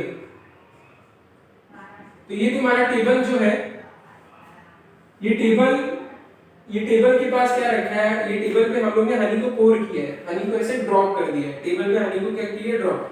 अब जब हनी को ड्रॉप करोगे ना, तो ध्यान से देखना, उसका जो ये वाला लेयर होगा ना, जो ये सरफेस से सटके हो, सबसे लास्ट वाला लेयर, जो सबसे लास्ट वाला लेयर कुछ ऐसे दिखेगा, ऐसे मान लो, ऐसे मैं इसे थोड़ा डार्क बना दे रहा हूं, तो इसे मान लो ये सबसे लास्ट लेयर है, ये सबसे क्या है, लास्ट लेयर। अगर ये सबसे लास्ट लेयर है तो मैं ऐसा बोलूं, ये सबसे लास्ट लेयर है, इसकी वेलोसिटी एग्जैक्टली क्या रहती है पता है, 0। मतलब जो सबसे लास्ट लेयर है, जब तुमने ऐसे डाला, हनी को पोर किया ऐसे सरफेस पे, तो जो सबसे लास्ट लेयर रहेगा उसकी वेलोसिटी 0 रहती है। तो सबसे इसके ऊपर, इसके जस्ट एडजेसेंट वाला लेयर, उसकी कुछ वेलोसिटी रहेगी v1, उसके और जस्ट ऊपर वाला लेयर, उसकी कुछ वेलोसिटी रहेगी v2, उसके जस्ट ऊपर रहेगा वेलोसिटी v3, ऐसे ही रहेगा। और मैक्सिमम जो सबसे ऊपर वाला रहेगा उसका vmax वेलोसिटी रहता है। कौन सा वेलोसिटी रहता है, मैक्सिमम वेलोसिटी रहता है। मतलब जो सबसे ऊपर वाला लेयर है उसकी वेलोसिटी क्या है, मैक्सिमम, जो सबसे नीचे वाला लेयर है उसकी वेलोसिटी क्या है, मिनिमम, दैट इज 0। अब ऐसा क्यों हुआ, ऐसा क्यों हुआ? पहला रीजन समझो कि विस्कोसिटी फ्लूइड क्यों प्रॉपर्टी शो करता है, why the fluid is showing the property of viscosity, because of viscosity gradient, या इसको बोल सकते हो, सॉरी, वेलोसिटी ग्रेडियंट, जो इसको बोलते हैं वेलोसिटी ग्रेडियंट, क्या बोलते हैं उसको, वेलोसिटी ग्रेडियंट। अभी तुम लोग ध्यान से समझोगे तब समझ में आएगा। देखो, अगर फ्लूइड के पास वेलोसिटी ग्रेडियंट की प्रॉपर्टी नहीं होती, अगर फ्लूइड के पास वेलोसिटी ग्रेडियंट की प्रॉपर्टी नहीं होती, तो उसके पास विस्कोसिटी की भी प्रॉपर्टी नहीं होती। मतलब विस्कोसिटी जो है, जो फ्लूइड प्रॉपर्टी शो कर रहा है, वो किसकी वजह से शो कर रहा है, विस्कोसिटी, वेलोसिटी ग्रेडियंट की वजह से। अब वेलोसिटी ग्रेडियंट होता क्या है सर? वेलोसिटी ग्रेडियंट का मतलब ध्यान से समझो। अभी मैंने जैसे इधर लिखा कि इसकी वेलोसिटी क्या है, इसकी वेलोसिटी vmax होती है, इसकी सारी v1 v2 v3 होती है। तो मैं मान लेता हूं, मैं यहां पे लिख रहा हूं, ध्यान से देखना, यहां पे लिख रहा हूं। मैं ऐसा भी तो मान सकता हूं, मैं कोई दो लेयर कंसीडर कर रहा हूं। मान लो मैंने ये a लेयर और ये b लेयर को कंसीडर किया, a और b, कोई दो लेयर, वो भी एडजेसेंट। तो मैंने दो लेयर ले लिया और दोनों क्या है, एडजेसेंट। a लेयर ले लिया और b लेयर ले लिया। तो मैं क्या बोलता हूं कि मान लो ये वाला layer v plus dv velocity से चल रहा है। कौन सी वेलोसिटी है, v plus dv। इसकी वेलोसिटी मान लो v 0 है, मान लो 0 है, ठीक है। और इसकी वेलोसिटी v minus dv है, सॉरी v 0 नहीं है, v है, ठीक है। अब ये होगा क्या, ध्यान से देखो, मैं बोलूं ये वाला लेयर से थोड़ा ज्यादा वेलोसिटी से ऊपर का लेयर जा रहा है, और ये वाली वेलोसिटी थोड़ी नीचे से, मतलब इसकी वेलोसिटी इससे कम है। तो अगर ये v plus dv है, तो इसका हाइट जो होगा, v का हाइट मान लो अगर मैं x लेता हूं, इस हाइट को मैं x बोलता हूं, ये v का हाइट अगर मैं x बोलूं, तो a का हाइट क्या होगा, x plus dx, क्योंकि ये dx हाइट क्या हो जाए, जुड़ जाएगा ना, ये dx नहीं, ये वाला dx, ये dx हाइट क्या होगा, जुड़ जाएगा। सबको समझ रहा है? मैंने क्या लिया, एक लेयर a लिया, एक लेयर b लिया, b तक का हाइट x है, तो a तक का हाइट क्या होगा, x plus dx, क्योंकि ये dx जुड़ गया, और उस पे उसकी वेलोसिटी क्या होगी, v plus dv। तो अब मैं क्या निकाल रहा हूं कि change in velocity with respect to change in distance, कि कितने डिस्टेंस पे कितनी वेलोसिटी का चेंज आया। मैं क्या निकाल रहा हूं, कितने डिस्टेंस पे कितने वेलोसिटी का चेंज आया। वो कैसे निकलेगा, यहां से देखो, यहां से कैसे निकलेगा, फाइनल ये है v फाइनल, और ये क्या है, v इनिशियल। समझ में आ रहा है?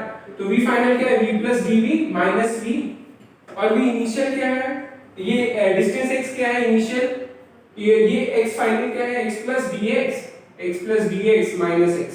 तो यहां से हम लोग को ये क्या होगा, v कैंसिल, x कैंसिल, तो क्या बचेगा, dv by dx। समझ में आया? मतलब फ्लूइड की, जब हम लोग इसको बोलते हैं फ्लूइड प्रोफाइलिंग कहते हैं। मतलब क्या, जो लिक्विड है जब हम लोग ने पोर किया, तो उस पे हम लोग ने उसका प्रोफाइल जांच रहे, हम लोग जांच रहे कि उसमें हो क्या है। तो हम लोग ने क्या देखा कि उसके थोड़े से डिस्टेंस पे उसकी वेलोसिटी में चेंज आता है। क्या देखा, थोड़े से डिस्टेंस में थोड़ी सी वेलोसिटी का क्या आता है, चेंज। मतलब the fluid is showing the property of velocity gradient. This property, इसको क्या बोलते हैं, वेलोसिटी ग्रेडियंट बोलते हैं। इसको क्या बोलते हैं, velocity gradient. That means the fluid is showing the property of velocity gradients due to this velocity gradient इसके पास क्या आ गया रिलेटिव मोशन। रिलेटिव मोशन मतलब किसी की वेलोसिटी ज्यादा किसी की वेलोसिटी कम, मतलब जैसे जैसे हम लोग हाइट पे जा रहे हैं तो वेलोसिटी में चेंजेस आ रहा है। फ्लूइड वेलोसिटी ग्रेडियंट की प्रॉपर्टी शो कर रहा है, मतलब फ्लूइड रिलेटिव मोशन शो कर रहा है। मतलब रिलेटिव मोशन कब आता है, जब जब रिलेटिव मोशन आता है तब तब क्या आता है, फ्रिक्शन आता है। बिकॉज़ फ्रिक्शन का मतलब क्या होता है, फ्रिक्शन कॉजेस अ मोशन को अपोज करता है। कोई भी मोशन अगर हो रहा है तो फ्रिक्शन क्या करेगा, उसको अपोज करेगा। तो यहाँ पे भी रिलेटिव मोशन हो रहा है, किसकी वजह से, वेलोसिटी ग्रेडियंट की वजह से रिलेटिव मोशन हो रहा है वेलोसिटी ग्रेडियंट की वजह से। और जैसे ही वेलोसिटी ग्रेडियंट आ गया, रिलेटिव मोशन आ गया, तो रिलेटिव मोशन को अपोज करने के लिए विस्कोसिटी आ गई, मतलब विस्कस फोर्स आ गया। समझ में आया? विस्कस फोर्स फ्लूइड में क्यों आता है, इस वेलोसिटी ग्रेडियंट की वजह से। ठीक है, तो ये पहले तुमको समझ में आ गया कि वेलोसिटी ग्रेडियंट की वजह से क्या होता है। ठीक है, अभी देखो, अभी हम लोग एग्जांपल से इसको इसका फार्मूला समझेंगे। अब इसका फार्मूला क्या होगा, कुछ तो फार्मूला होगा, राइट। तो इसका फार्मूला समझने के लिए एक और एग्जांपल लेता हूं मैं। अच्छा सा, क्या एग्जांपल ले रहा हूं, ध्यान से देखना। एग्जांपल है कि मान लो तुम्हारे पास ये टेबल है, वापस से टेबल ले लो। मान लो तुम्हारे पास क्या है, ये टेबल, ऐसे टेबल रखा हुआ है, ठीक है। चाहिए तो ऐसे बना लो। मान लो तुम्हारे पास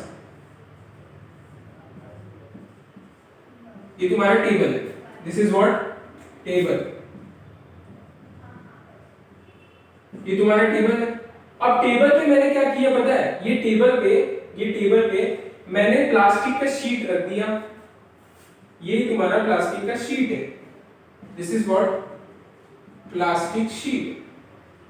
समझो ध्यान से, हाँ, या प्लास्टिक का शीट ले लो, कवर का शीट ले लो। मतलब देखो तुम्हारा जो टेक्स्ट बुक होता है या तुम कवर जो लेके आते हो ब्राउन पेपर, उस पे देखो प्लास्टिक का ऐसे शीट निकलता है, प्लास्टिक ऐसे खींचते हो तुम लोग। तो जो प्लास्टिक का शीट है उसको समझो पानी में डिप किया, और पानी में डिप करने के बाद वो प्लास्टिक की शीट को टेबल पे रख दिया। प्लास्टिक का शीट लिया, पानी में डिप किया, पूरा पानी पानी हो गया बाहर अंदर, अब उसको ऐसे टेबल पे रख दिया। जब उसको टेबल पे रखोगे तो टेबल और प्लास्टिक के बीच में वाटर रहेंगे। मैं ऐसा बोलूं, इसके बीच में क्या रहेगा, पूरा पानी रहेगा ना।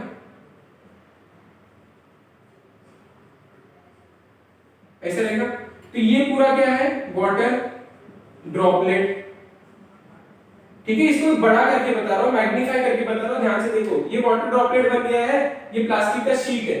तो अब देखो हमारा क्या होगा, according to Newton's law of viscosity, इसको बोलते हैं न्यूटन्स लॉ ऑफ विस्कोसिटी, जो हम लोग प्रूव कर रहे हैं। क्या है according to Newton's law of viscosity, देखो कि अगर मैंने यहाँ पे, अभी तुम लोगों ने क्या किया, डिप किया और टेबल पे रख दिया, तो जब मैं यहाँ पे एक फोर्स लगाऊंगा, एक फोर्स यहाँ पे लगाऊंगा, तो यहाँ पे भी इसकी मोशन को अपोज करने के लिए एक फोर्स लगेगा। और ये क्या है, विस्कस फोर्स।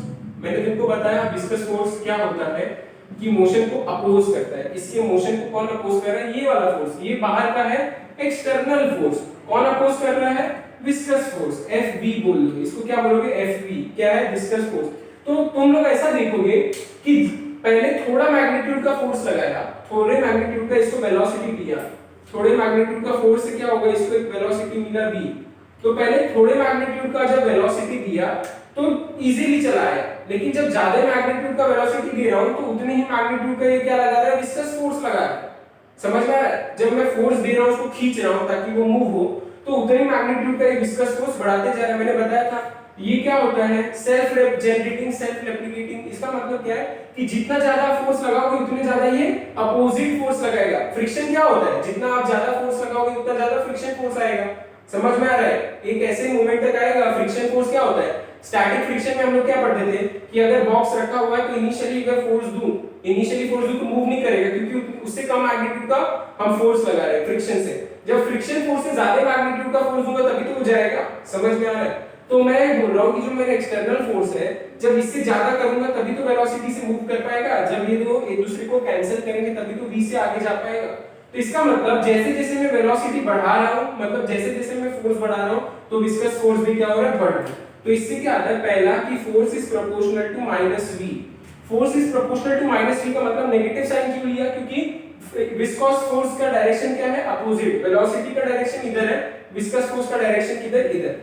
दूसरा रीजन क्या है कि अब ध्यान से देखो, अब मान लो इस शीट को तुमने पहले स्क्वायर शेप का था, अब इसको शीट को वापस लो, वापस फोल्ड कर दो, तो जब इसको फोल्ड कर दोगे तो रेक्टेंगल बन जाएगा, या और फोल्ड कर दो, मतलब एक मान लो ये आप पतला सा रूलर जैसा काट दो, पहले एक बड़ा सा शीट था उसको भिगो के रखा था, अब एक रूलर जैसा पतला शीट ले उसको रख दो, तो तुम लोग ऐसा देखोगे कि तुम लोग रूलर वाला शीट रखे, छोटे एरिया वाला शीट रखे, तो कम फोर्स में तुम्हारा काम हो गया। इसका मतलब कि जब मैं एरिया कम करता हूं, ये एरिया ज्यादा करता हूं, तो विस्कस फोर्स भी बढ़ता है और कम हो जाता है।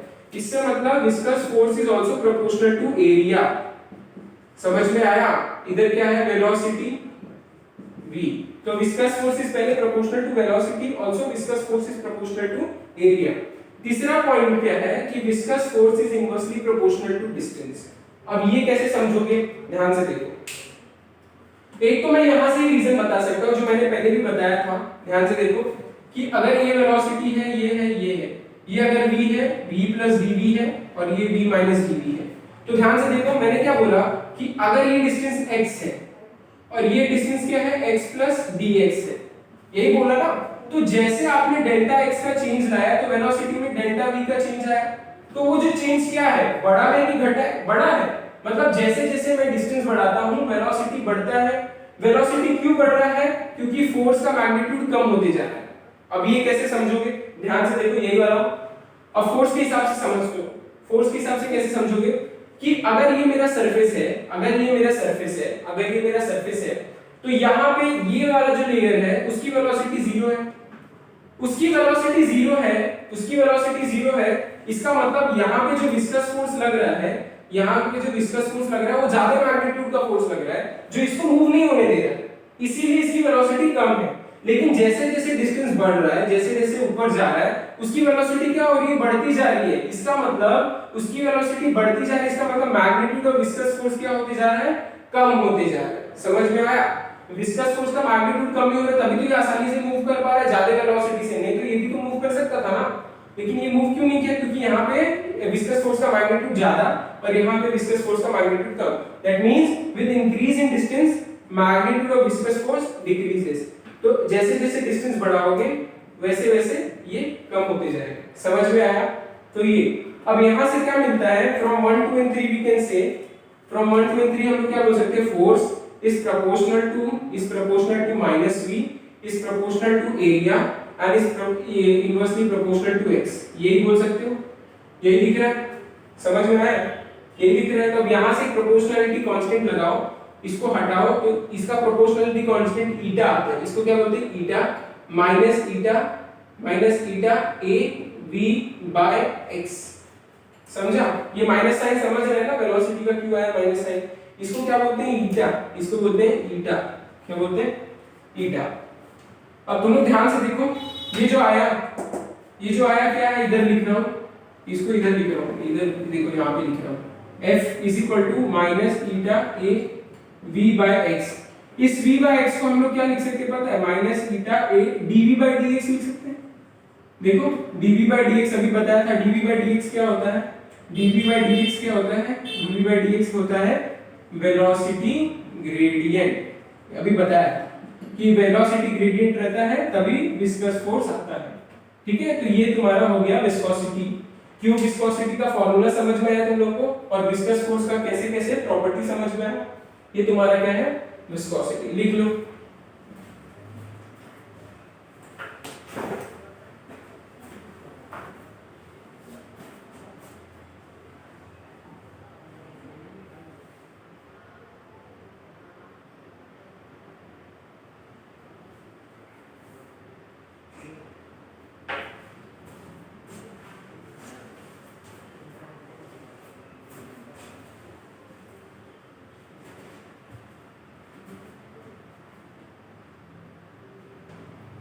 सबको समझा? ठीक है, तो ये विस्कोसिटी यहाँ पे एक कॉन्सेप्ट हम लोग ने समझा फ्लूइड मैकेनिक्स का, क्या होता है विस्कोसिटी। ठीक है, ओके। अभी हम लोग दूसरा कॉन्सेप्ट क्या पढ़ेंगे? Stokes law. क्या पढ़ेंगे? Stokes law. स्टोक्स लॉ क्या होता है? टर्मिनल वेलोसिटी पढ़ेंगे, वो क्या होती है, कंटिन्यूटी क्या होती है, सब पढ़ेंगे। अभी देखो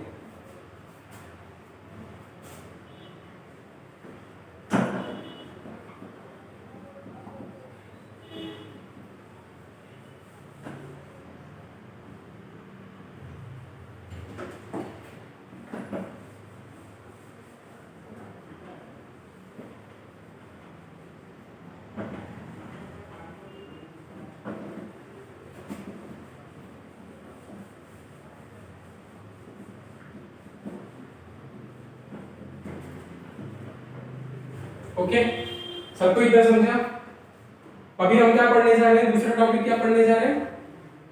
स्टोक्स लॉ। क्या पढ़ेंगे? Stokes law. देखो दूसरा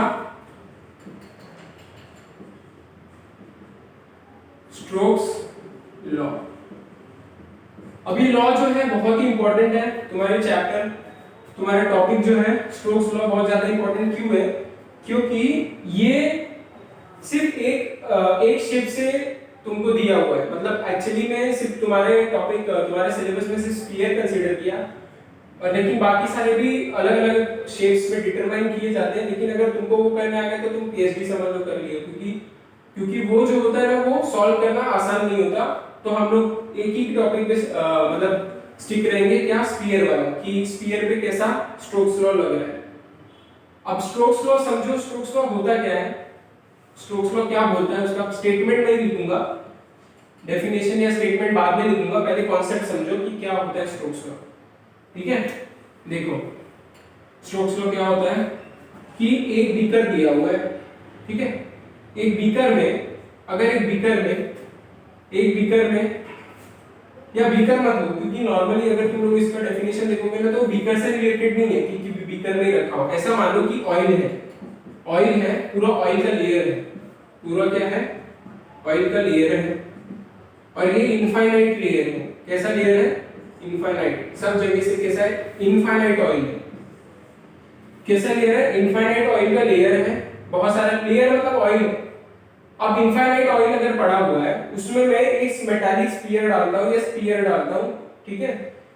मेटालिक स्फीयर इसलिए बोल रहा हूं क्योंकि जो भी तुम लोग डालोगे ना ऑब्जेक्ट, उसकी डेंसिटी इससे ज्यादा होगी, तभी ज्यादा होनी चाहिए, इसलिए वो मेटालिक स्फीयर बोलूंगा। तो अभी मान लो मैंने एक मेटालिक स्फीयर लिया और मेटालिक स्फीयर इसमें डुबो दिया। ये हमारा स्फीयर मैंने ऐसे लिया, स्फीयर को ऐसे डिप कर दिया पानी के अंदर या ऑयल के अंदर, ठीक है। तो ये हमारा ऑयल कंसीडर किया और उसमें मैंने एक स्फीयर को डिप कर दिया। अगर मैं स्फीयर को डिप करूंगा तो स्फीयर पे कौन सा फोर्स लगेगा? ध्यान से देखना, अगर मैंने स्फीयर को डिप किया तो एक तुम लोग सब जानते हो mg, एक mg जो डाउनवर्ड फोर्स है वो तो इस पे लगेगा ही लगेगा, ओके। अलावा इसके कौन सा फोर्स लगेगा? इसके अलावा विस्कस फोर्स लगेगा। कौन सा फोर्स लगेगा? Viscous force. कैसे पता चल विस्कस फोर्स लगेगा? ध्यान से देखो, विस्कस फोर्स, देखो एक कॉन्सेप्ट याद रखो कि विस्कस फोर्स जो है, विस्कस फोर्स बार बार नहीं बताऊंगा, विस्कस फोर्स तभी आता है जब जहां पे क्या हो? रिलेटिव मोशन, जहां पे क्या हो? रिलेटिव मोशन, ठीक है। ये पानी को मैं बहा नहीं रहा हूं, ये पानी को मैं ऐसे नहीं बोल रहा हूं कि बहुत तेजी से बह रहा है, ठीक है, फ्लो बहुत ही ज्यादा नहीं है, तो ऐसा मत सोचो कि फ्लो बहुत ही ज्यादा है, ठीक है। बस इतना सोचो कि जहां पे भी रिलेटिव मोशन होगा वहां पे विस्कस फोर्स आना ही चाहिए, ओके। अब रिलेटिव मोशन किसके किसके बीच में हो सकता है? दो सॉलिड के बीच में अगर रहेगा रिलेटिव मोशन तो वहां पे विस्कस फोर्स नहीं आएगा, वहां पे फ्रिक्शन फोर्स नाम देंगे। ऑल्दो विस्कस फोर्स एक टाइप का फ्रिक्शनल फोर्स है, लेकिन वहां पे उसको विस्कस नाम नहीं देंगे क्योंकि वो रिलेटिव मोशन सॉलिड के बीच में रहेगा। तो सर विस्कस फोर्स किसके किसके मोशन के बीच में आ सकता है? ध्यान से देखो, एक गैस और एक गैस मॉलिक्यूल है तो भी विस्कोसिटी होगा, तो भी इनके बीच में विस्कस फोर्स होगा। एक गैस और या सॉलिड मॉलिक्यूल है तो भी इनके बीच में विस्कस फोर्स होगा, समझ में आया? तो लेकिन एक लिक्विड मॉलिक्यूल है तो भी विस्कस फोर्स होगा, या लिक्विड गैस है तो भी विस्कस फोर्स होगा, इन सब में विस्कस फोर्स लगेगा। लेकिन अगर सॉलिड मॉलिक्यूल्स आ गए ना तो विस्कस फोर्स नहीं है, तब उसको फ्रिक्शन फोर्स बोलोगे, ठीक है। तो अब देखो यहाँ पे इमेजिन करो कि क्या कहीं रिलेटिव मोशन हो रहा है? यस हो रहा है। कैसे पता चला? यहाँ पे देखो ये मेटालिक स्फीयर का जो पार्टिकल है वो सॉलिड है, ठीक है, उसके जस्ट बाजू में जो लिक्विड का पार्टिकल है, तो ये एक सॉलिड हो गया, एक लिक्विड हो गया, एक सॉलिड हो गया और एक गैस है तो सॉलिड लिक्विड लिख दो, सॉलिड लिक्विड के बीच में क्या रहेगा? विस्कस फोर्स रहेगा, ठीक है। तो यहाँ पे लिक्विड है, यहाँ पे सॉलिड है, ये जो है ऐसे जाएगा, ये ऐसे जाएगा। अब देखो यहाँ के बीच में क्या है? Relative motion.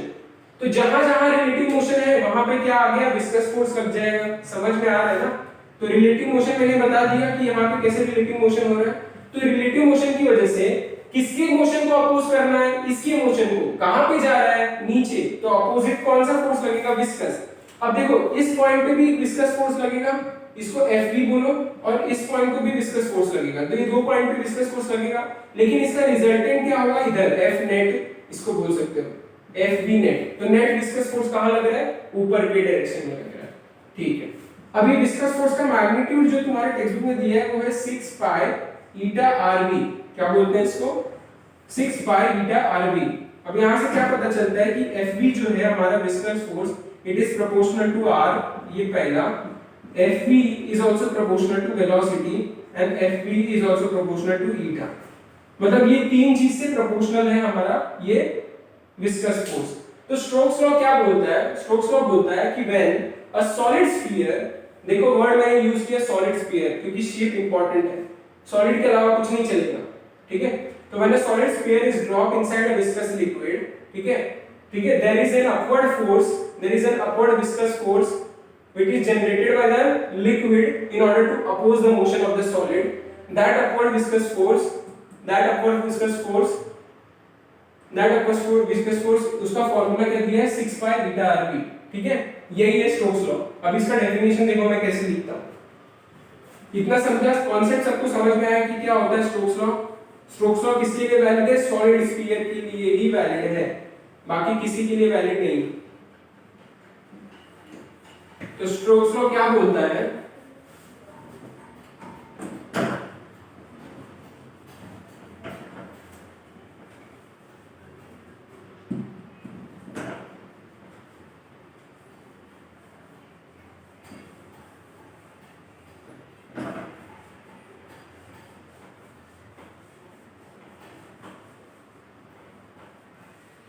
स्टोक्स लॉ क्या बोलता है, definition of Stokes law,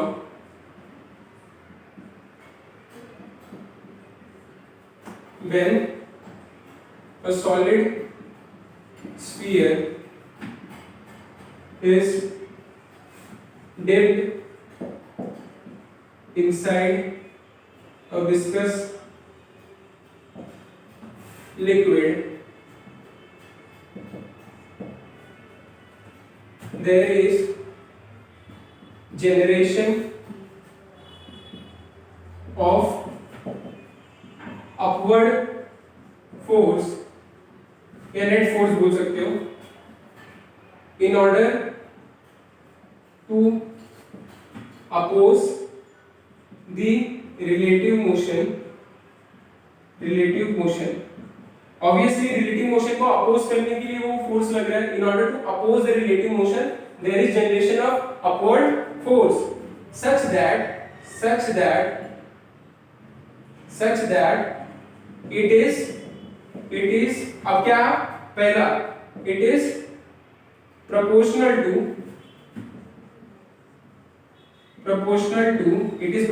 what, क्या क्या है, radius of the sphere, it is proportional to radius of sphere, that is small r. Second, velocity of the sphere, ठीक है, velocity of the sphere मतलब क्या, velocity v, ठीक है। और तीसरा क्या है, रेडियस, वेलोसिटी और कोएफिशिएंट ऑफ विस्कोसिटी, क्या बोलते हैं, कोएफिशिएंट ऑफ विस्कोसिटी। ये कोएफिशिएंट ऑफ विस्कोसिटी नहीं मत क्या है, ईटा, इसी को क्या बोलते हैं, कोएफिशिएंट ऑफ विस्कोसिटी को क्या बोलते हैं, ईटा, ठीक है। तो ये कोएफिशिएंट ऑफ विस्कोसिटी क्या है, ईटा, ठीक है। तो ये तीन से प्रोपोर्शनल है, तो that is f is proportional to r, v and eta. तो यहां से क्या आएगा, f is equal to 6 pi eta rv, ठीक है। ये तुम्हारा है स्टोक्स लॉ। सबको समझा स्टोक्स लॉ क्या होता है, ठीक है। तो स्टोक्स लॉ किसके लिए वैलिड है, सॉलिड स्फीयर के लिए वैलिड है। तो जब भी सॉलिड स्फीयर पे विस्कस लिक्विड में डालोगे तो उसके ऊपर उसके सारे सरफेस के ऊपर रिलेटिव मोशन होगा, एक सॉलिड मॉलिक्यूल्स और एक लिक्विड मॉलिक्यूल्स पे जो रिलेटिव मोशन होगा, सच दैट लिक्विड की प्रॉपर्टी क्या होती है, विस्कोसिटी। तो वो क्या लगाएगा, एक विस्कस फोर्स जिसका डायरेक्शन ऊपर है, तो सबके ऊपर लग रहा है सारे सरफेस पे, तो एक नेट अपवर्ड विस्कस फोर्स लगेगा। उस विस्कस फोर्स का मैग्नीट्यूड क्या है, 6 पाई ईटा v। समझ में आया, फार्मूला देख लो, लिख लो इतना।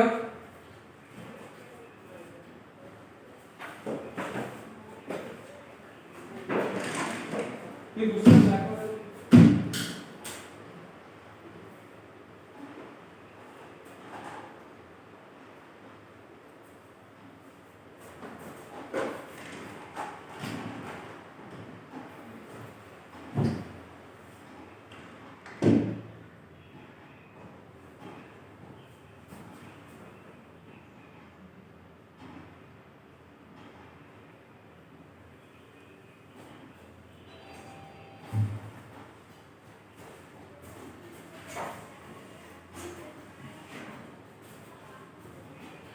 ठीक है, तो सबको समझा स्टोक्स लॉ क्या होता है? ठीक है, अभी स्टोक्स लॉ तो पता चल गया क्या होता है।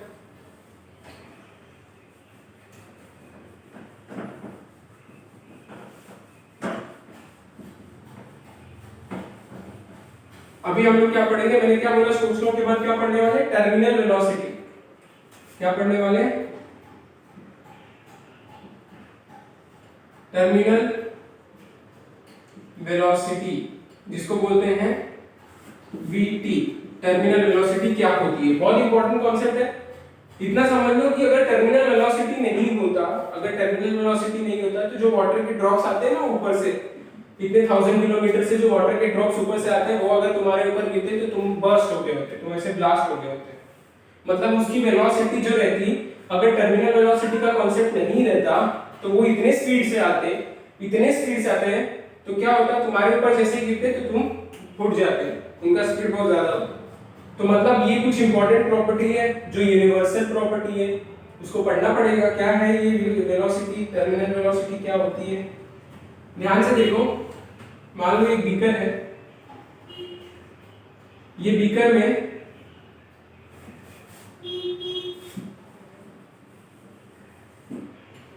मैंने क्या किया है,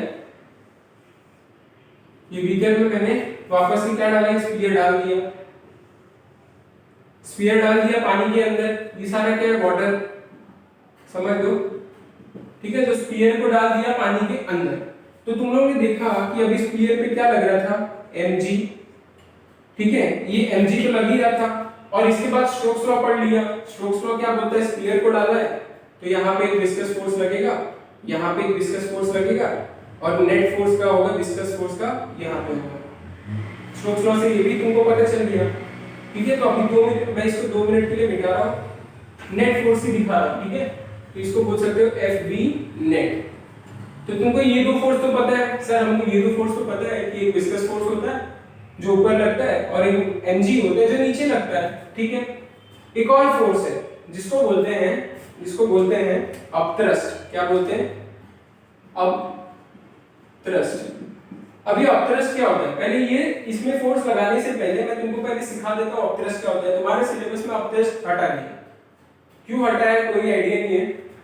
तो अपथ्रस्ट क्या होता है? बिकॉज़ ये नहीं आता, अगर आता तो समझ में नहीं आएगा कि अपथ्रस्ट होता क्या है। अपथ्रस्ट तो तुम लोग ने सुना भी होगा कि मान लो, एग्जांपल के साथ एक्सप्लेन करता हूं, मान लो तुम्हारे लिक्विड है, या ऐसे करो, मान लो तुम ये तुम्हारा बाथटब रखा हुआ है, ऐसे कोई टब रखा हुआ है, समझ लो वो टब में पूरा पानी भरा हुआ है, ऐसे पूरा वाटर भरा हुआ है। अब यहाँ पे तुम लोग ऊपर से जग रखते हो या मग रखते हो, ठीक है, या मग रखते हो, ठीक है। अब मान लो मग को तुमने क्या किया, कभी ट्राई करो कि पानी भरा हुआ है टब में, और मग को तुम लोग ऊपर से रखो, ऐसे ऊपर से प्रेस करो, खाली मग लेके ऊपर से प्रेस करो, तो ऐसा लगता है नीचे से कोई अपोजिट फोर्स आ रहा है, ऐसा लगता है ना नीचे से कोई एक्सटर्नल, कोई इनसाइड लिक्विड का फोर्स ऊपर हम लोग के ऊपर प्रेशर एक्सर्ट कर रहा है। प्रेशर एक्सर्ट कर रहा है मतलब फोर्स एक्सर्ट कर रहा है। मतलब तुम लोग देखो, जितना फोर्स तुम लोग लगाओगे ना, जितना फोर्स तुम लोग ऊपर से लगाओगे उतना फोर्स वो नीचे से देगा। ऐसे देखो, कभी देखो ऐसे डालो तो ऐसे ऊपर झटक देता है ऊपर, तो वो जो फोर्स है जो लिक्विड लगा रहा है, उसी को बोलते हैं अपथ्रस्ट फोर्स। उसी को क्या बोलते हैं? Upthrust force. मतलब समझा? ये अपथ्रस्ट फोर्स क्या होता है? आर्किमिडीज प्रिंसिपल समझ में, आर्किमिडीज प्रिंसिपल सुना होगा। आर्किमिडीज प्रिंसिपल क्या है? इसी के बेसिस पे है। आर्किमिडीज प्रिंसिपल क्या बोलता है कि व्हेन अ लिक्विड, सुनो ध्यान से, when a solid is partially और completely dip inside a liquid, when a solid, कोई भी सॉलिड चीज आधा पार्शियली या पूरा अंदर, या तो आधा या तो पूरा अंदर, तो when a solid object is partially और कंप्लीटली डिप्स, पार्शियली मतलब ऊपर या completely dipped inside a liquid surface, completely dips inside a liquid, then there is an upward force exerted by the liquid. Then there is an upward force exerted by the liquid. The magnitude of the upward force is such that, इसका magnitude कितना होगा पता है? कितना upward force लगेगा, ये जितना upward लगेगा उतना ही लिक्विड क्या होगा? ऊपर राइज हो जाएगा। इसका मतलब क्या है? इसका मतलब समझो कि मान लो ये स्फीयर को मैंने जब अंदर डाला तो पहले इसका लिक्विड का लेवल इतना ही था, पहले इसका लिक्विड का लेवल क्या था? इतना ही था।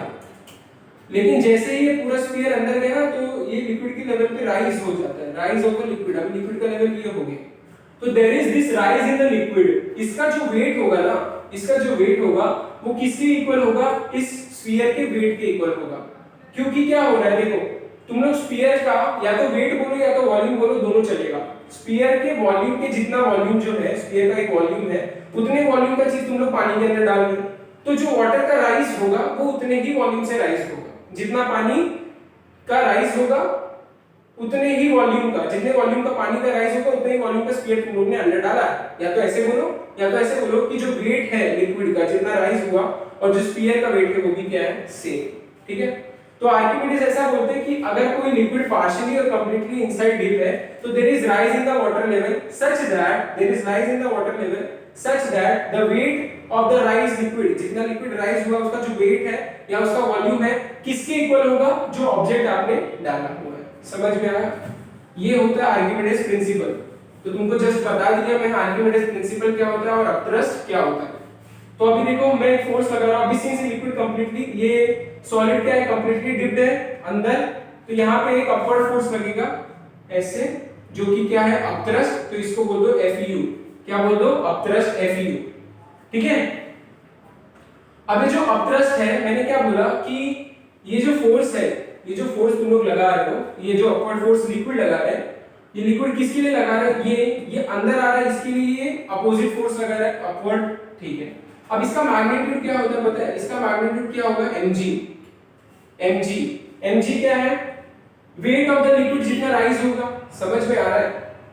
देखो अभी तो मैंने बोला ना जस्ट ऐसे, अभी ध्यान से इमेजिन करो, इसको इमेजिन कर लो अगर करना है कि मान लो अभी मैंने डाला नहीं है स्फीयर और वाटर का लेवल ये वाला है, वाटर लेवल इनिशियल ये लेवल है, ठीक है, वॉल्यूम इनिशियल ये है।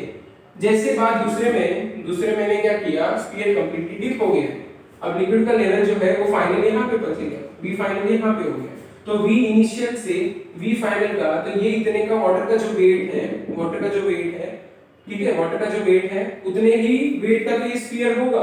समझ में आ रहा है? तो कितना फोर्स लगाया, जितना इतने फोर्स लगाया होगा, और वो किसके इक्वल होगा, वेट के जितना इक्वल होगा, किसके, वाटर के। समझ में आया? तो यहां से मैं बोलूं F इक्वल टू जो ये अपथ्रस्ट का फोर्स है वो क्या होगा, मास ऑफ लिक्विड इनटू g। इतना वेट के जितना होगा ना, जितना लिक्विड राइज होगा या जितना उसका मास होगा, तो ऐसे बोल सकते हो मास क्या होता है, density of liquid into volume into g। तो Fu का फार्मूला यहां से क्या बन रहा है, डेंसिटी का रो ऑफ लिक्विड, रो है मतलब लिक्विड, ये वॉल्यूम ऑफ लिक्विड और ये ग्रेविटी। लिखना है तो लिख लो, ये क्या है, वॉल्यूम ऑफ लिक्विड राइज, कितना लिक्विड राइज हुआ। समझ में आया? तो ये है उतना अपथ्रस्ट लगा। ठीक है, और तुमको पता है Fe का फार्मूला क्या होता है, 6 पाई ईटा Re, ये भी तुमको पता है। ठीक है, अभी तुमको सारा फोर्स पता चल गया। ठीक है, लेकिन सर आपने कॉन्सेप्ट नहीं बताया अभी तक, टर्मिनल वेलोसिटी होती क्या है। अब ध्यान से सुनना, एकदम ध्यान से सुनना, कि जब मैंने स्फीयर को ऊपर लिया था, अभी तक मैंने उसको टब में नहीं डाला है। समझो टब है, पानी रखा हुआ है, मेरे हाथ में स्फीयर है, मैंने अभी तक टब में नहीं डाला स्फीयर को, ऐसे पकड़ा हुआ है। तो मैंने क्या किया, मान लो सबसे पहले मैंने स्फीयर को पानी के कांटेक्ट में लाया, सबसे पहले मैंने स्फीयर को पानी के जस्ट अबव कांटेक्ट में लाया। तो जब ये टाइम था, तो ये टाइम में मैंने अंदर डाला नहीं है, अंदर डाला नहीं मतलब वेलोसिटी अभी क्या है, 0।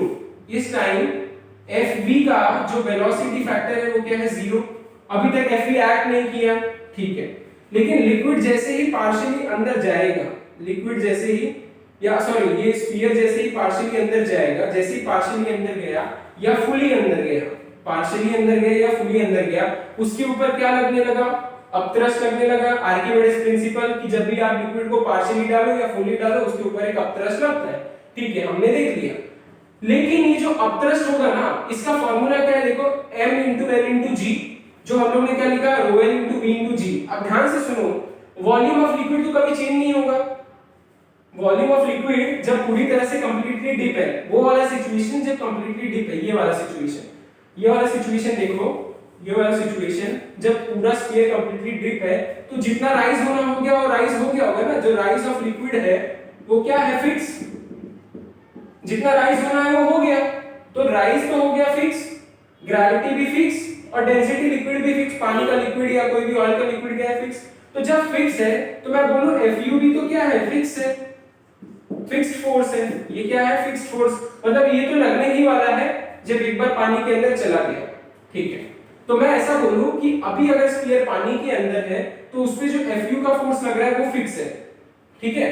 मान लो Fu का फोर्स है 10 न्यूटन, मान लो Fu का फोर्स कितना है अभी 10 न्यूटन, तो अभी नीचे का टोटल फोर्स मान लो 100 न्यूटन का फोर्स लग रहा है, mg जो है वो अभी 100 न्यूटन है, लेकिन Fu क्या है 10 न्यूटन, इतने का फोर्स फिक्स है, ये क्या है, ये इतना mg का फोर्स लग रहा है, लेकिन ये दोनों फोर्स इक्वल है क्या, नहीं, इसके लिए एक अलग से फैक्टर ऐड होना चाहिए क्या, Fe, जो इसको क्या कर सके, इक्वल, ठीक है।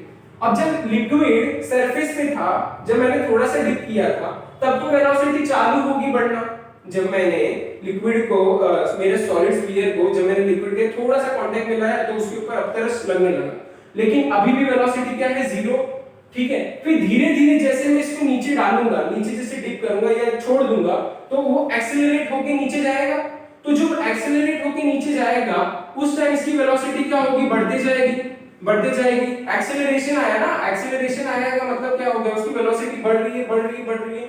इसका मतलब, इसका क्या मतलब है कि सर, इसका मतलब ये है कि अगर ये लिक्विड है, मैंने 100 न्यूटन का यहाँ पे फोर्स फिक्स कर दिया और Fu तो पता है मेरे को 10 ही न्यूटन है, तो क्या होगा, धीरे धीरे जब वेलोसिटी बढ़ेगी, पहले क्या होगी, 10 न्यूटन होगी, फिर 20 न्यूटन होगी, या 20 मीटर पर सेकंड होगा, समझ में आ रहा है, तो 30 होगा, 40 होगा, जब तक वेलोसिटी इतना नहीं पहुंच जाए, जब तक वेलोसिटी इतना नहीं पहुंच जाए कि इसका जो Fv का फोर्स है 90 न्यूटन हो जाए, समझ में आ रहा है। ऐसा टाइम भी आएगा ना जब इसका Fv का फोर्स का मैग्नीट्यूड क्या हो जाए, 90 न्यूटन, जब वो 90 न्यूटन हो जाएगा प्लस 10 न्यूटन, तो ऊपर भी 100 और नीचे भी 100 एक दूसरे को क्या कर देंगे, कैंसिल। तो मतलब मेरे कहने का मतलब है कि जब एक सॉलिड का स्फीयर में अंदर डालता हूं तो इनिशियली उसका Fv 0 रहता है, लेकिन Fu तो फिक्स रहता है, लेकिन धीरे धीरे जैसे वो एक्सेलरेट होके जाता है, Fv बढ़ते जाता है, एक पॉइंट ऐसा आता है जिसमें Fv Fu दोनों पे किसके इक्वल हो जाता है, mg के, तो दोनों कैंसिल कर देते हैं। उस टाइम पे जो स्फीयर का स्पीड होगा वो कांस्टेंट स्पीड से वो फिर बाद में नीचे जाएगा। मतलब मेरे कहने का मतलब क्या है कि अगर आप कोई स्फीयर को डालते हो, अगर आप कोई स्फीयर को पानी के अंदर डालते हो, मान लो एक स्फीयर है, तो मान लो यहां से लेके यहां तक वो क्या किया, एक्सेलरेट होके गया, लेकिन यहां से यहां तक वो क्या गया, कांस्टेंट वेलोसिटी से गया, कांस्टेंट वेलोसिटी से। तो ये जो कांस्टेंट वेलोसिटी से जा रहा है उसी को बोलते हैं टर्मिनल वेलोसिटी, उसी को बोलते हैं टर्मिनल वेलोसिटी, मतलब Vt, मतलब वो कांस्टेंट वेलोसिटी जो लिक्विड, जो सॉलिड अटेन करता है after certain interval of time. मतलब एक बार आपने पत्थर को पानी में भी फेंका, तो थोड़े टाइम बाद पत्थर कांस्टेंट वेलोसिटी से जाएगा, क्योंकि वो टाइम कब आएगा, जब उसका Fv और उसका Fu बैलेंस कर लेंगे mg को, तो उस टाइम जो पत्थर वेलोसिटी से आगे बढ़ेगा उसके बाद वो क्या होगी, कांस्टेंट, उसको बोलते हैं टर्मिनल वेलोसिटी। अब इसका बारिश से कैसे लेना देना, ध्यान से सुनो। बारिश से अभी तक मैंने इसका वो नहीं निकाला, डेरिवेशन नहीं निकाला। तो देखो लिक्विड का ड्रॉप जो होता है जब ऊपर से गिरता है, तो लिक्विड का ड्रॉप कैसा है, इधर क्या है, ये लिक्विड का ड्रॉप है समझो, यहाँ पे कैसे गैस के मॉलिक्यूल्स हैं, ये लिक्विड का मॉलिक्यूल है, तो ये नीचे आ रहा है, मतलब यहाँ पे क्या लगेगा, इसका Fu लगेगा, अब अपतरस भी लगेगा, और रिलेटिव मोशन है तो Fv भी लगेगा, Fv लगेगा क्योंकि रिलेटिव मोशन है, और ये लिक्विड है, ये टाइप का फ्लूइड ही हुआ, तो इस पे Fu भी लगेगा। तो एक ऐसा टाइम होता है जिसमें वो Fu प्लस Fe mg के इक्वल हो जाता है। उसके बाद जब ये लिक्विड जो कांस्टेंट वेलोसिटी आता है वो बहुत ही छोटी रहती है, जिसलिए जब हम लोग को लिक्विड ड्रॉप गिरता है ना तो हम लोग को फील नहीं होता, हम लोग को इतना सा फील होता है कि कुछ पानी गिरा, एकदम से ऐसे हाथ तो नहीं टूटता ना, क्यों, क्योंकि वो जो टर्मिनल वेलोसिटी से आ रहा है वो बहुत ही स्लो है, बहुत ही कम मैग्नीट्यूड है। समझ में आया तुम लोग को? तो ये तो मैंने कॉन्सेप्ट एक्सप्लेन कर दिया कि क्या होता है। अभी मैं इसका डेरिवेशन दिखा देता हूं, डेरिवेशन देख लो एक बार, तुम लोग को समझ में आ जाएगा सब। ये देखो, ये मैंने अभी ये डाला mg Fu बनाना, क्योंकि हमेशा अगर कोई पूछे Fv ग्रेटर देन Fu है, yes, Fu greater than Fv है, नो। ठीक है, हमेशा ये विस्कस फोर्स क्या होगा, उससे ज्यादा होगा। ठीक है, क्योंकि बहुत सारे पॉइंट पे लगता है। Fu भी बहुत सारे पॉइंट पे लग रहा है, लेकिन उसका mg है ना, फिक्स है। ये तो वेलोसिटी के हिसाब से बढ़ते जाता है ना, इसमें वेलोसिटी एक वेरिएबल टर्म है। अब ध्यान से सुनो, हम लोग को क्या पता है, Fv plus Fu equal to क्या होगा, mg। क्या होने वाला है ये, mg के इक्वल होने वाला। देखो FBD बनाओ तो क्या लिखोगे, Fv plus Fu equal to mg, यही लिखोगे ना। ठीक है, अब Fv क्या है, Fv होता है 6 पाई ईटा Rv, यही होता है, ये हम लोगों ने लिखा था। v क्या है, वेलोसिटी है, याद रखना, इसीलिए स्मॉल v, प्लस ये क्या है, m into liquid into g is equal to mg। ये क्या है, ये mg क्या है, मास ऑफ सॉलिड है। mg क्या है, मास ऑफ सॉलिड। कंफ्यूज मत होना, ये mg क्या है, मास ऑफ सॉलिड, ms। तो यहां पे मैं लिख भी देता हूं, ms मतलब मास ऑफ सॉलिड स्फीयर। ठीक है, ओके।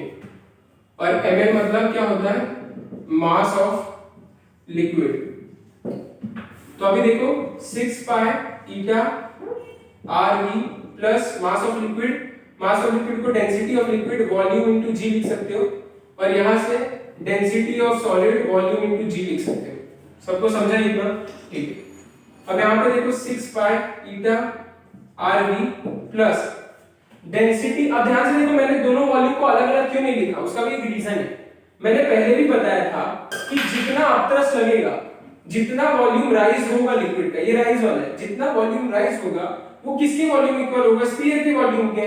समझ में आ रहा है, जितना volume of liquid rise is equal to volume of sphere inserted. समझ में आया, इसीलिए दोनों वॉल्यूम क्या है, सेम। तो अब क्या लिख रहा हूं, रो एल क्या होता है, ये 4/3 pi r cube into g is equal to rho S 4/3 pi r cube into g, यही होता है ना। ठीक है, ये डेंसिटी है। ओके, वॉल्यूम क्या होता है स्फीयर का, 4/3 पाई r क्यूब। अब यहां पे देखो, यहां पे ये सारे टर्म को उधर लेके जाओ, तो therefore density of solid 4/3 pi r cube into g minus density of liquid 4/3 pi r cube into g is equal to 6 pi eta Rv, यही होगा। ठीक है, यही होगा। अब इससे 4/3 और g को सेम ले लो, 4/3 pi r cube into g, इधर क्या है, rho of solid minus rho of liquid is equal to 6 pi eta Rv, यही होगा। अब यहां से देखो क्या क्या कैंसिल होता है, देखो पाई एक r इधर गया, एक r इधर पे, इधर स्क्वायर हो गया। ठीक है, इधर अभी स्क्वायर बचा है। अब ये 2 2 जा 2 3 जा, ये गया। अब देखो मैं क्या लिख रहा हूं, यहां से देखो क्या मिलेगा, ये 2 है, 2, ये 3 और ये 3 नीचे आया तो 2/9। ये क्या है, पाई स्क्वायर इधर बचा है, पाई स्क्वायर नहीं, सॉरी, r स्क्वायर, हां r स्क्वायर g रो s माइनस रो l, यही बचा है, इज इक्वल टू ये v क्या है, टर्मिनल वेलोसिटी vt। ठीक है, टर्मिनल वेलोसिटी, ये vt क्या है, ये v terminal velocity. Okay, vt यहां पे क्या बचा है, ईटा। तो ये जो फार्मूला आया तुम्हारा, this is the formula for finding out terminal velocity. ठीक है, अब यहां पे देखो डेंसिटी ऑफ सॉलिड हमेशा क्या होगा, डेंसिटी ऑफ लिक्विड से ग्रेटर होगा। कभी ऐसा टाइम आया, मान लो कि डेंसिटी ऑफ लिक्विड ज्यादा हो गया डेंसिटी ऑफ सॉलिड से, तब क्या होगा, तब v माइनस आ जाएगा। v क्या होगा, तब माइनस आ जाएगा ना। अब ये कौन सा कंडीशन है पता है, जो बबल्स आते हैं ना पानी के अंदर, बबल्स आते हैं, वो बबल्स क्या नीचे जाते हैं क्या, वो बबल्स को तुम लोग देखो, बबल्स क्या होते हैं, सब ऊपर जाते हैं, क्योंकि उनकी डेंसिटी पानी की डेंसिटी से कम होती है, इसलिए उनके ऊपर जो टर्मिनल वेलोसिटी लगता है वो अपवर्ड डायरेक्शन में लगता है। समझ में आया, तो ये था टर्मिनल वेलोसिटी। ठीक है, पॉज करके लिख लो।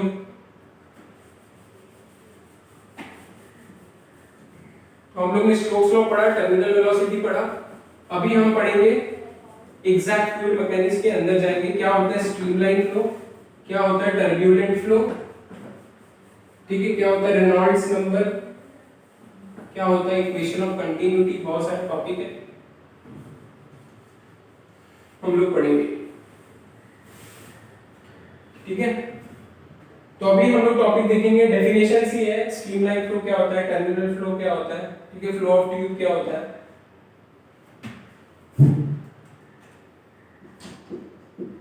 तो सबसे पहला इसमें पढ़ रहे हैं types of flow of liquid. कितना बज रहा है अभी? 12:30 बज गया। तो ठीक है, एक मिनट रुको, देखता हूँ।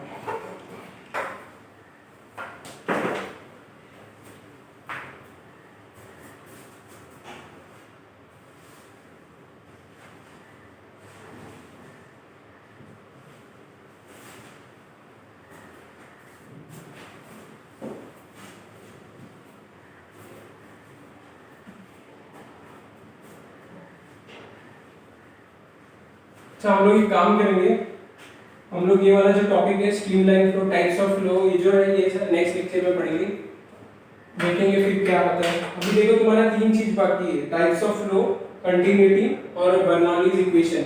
ठीक है, ये बर्नौलीज इक्वेशन तुम लोग को एक बार पता चल जाए तो उसके बाद हम लोग पढ़ेंगे बर्नौलीज इक्वेशन के बाद हम लोग ये पढ़ेंगे टाइप्स, एप्लीकेशंस ऑफ बर्नौलीज, और उसके बाद तुम्हारा न्यूमेरिकल प्रॉब्लम। इतना सुन लो कि जो चैप्टर है इसका जो न्यूमेरिकल प्रॉब्लम है बहुत ज्यादा इंपॉर्टेंट है। न्यूमेरिकल प्रॉब्लम बहुत इंपॉर्टेंट है। अगर वो न्यूमेरिकल प्रॉब्लम तुमको आता है सॉल्व करने तब तो तुम समझो कि तुमको चैप्टर आता है। अगर तुमको चैप्टर ठीक से नहीं आता तो कभी न्यूमेरिकल प्रॉब्लम नहीं सॉल्व हो पाएगा, क्योंकि फ्लूइड मैकेनिक्स एक ऐसा पार्ट है फिजिक्स का जो कंसेप्चुअल है। सात टॉपिक कंसेप्चुअल है, कोई टॉपिक थ्योरी नहीं है। अगर कंसेप्ट आता है तभी सॉल्व हो पाएगा। ठीक है।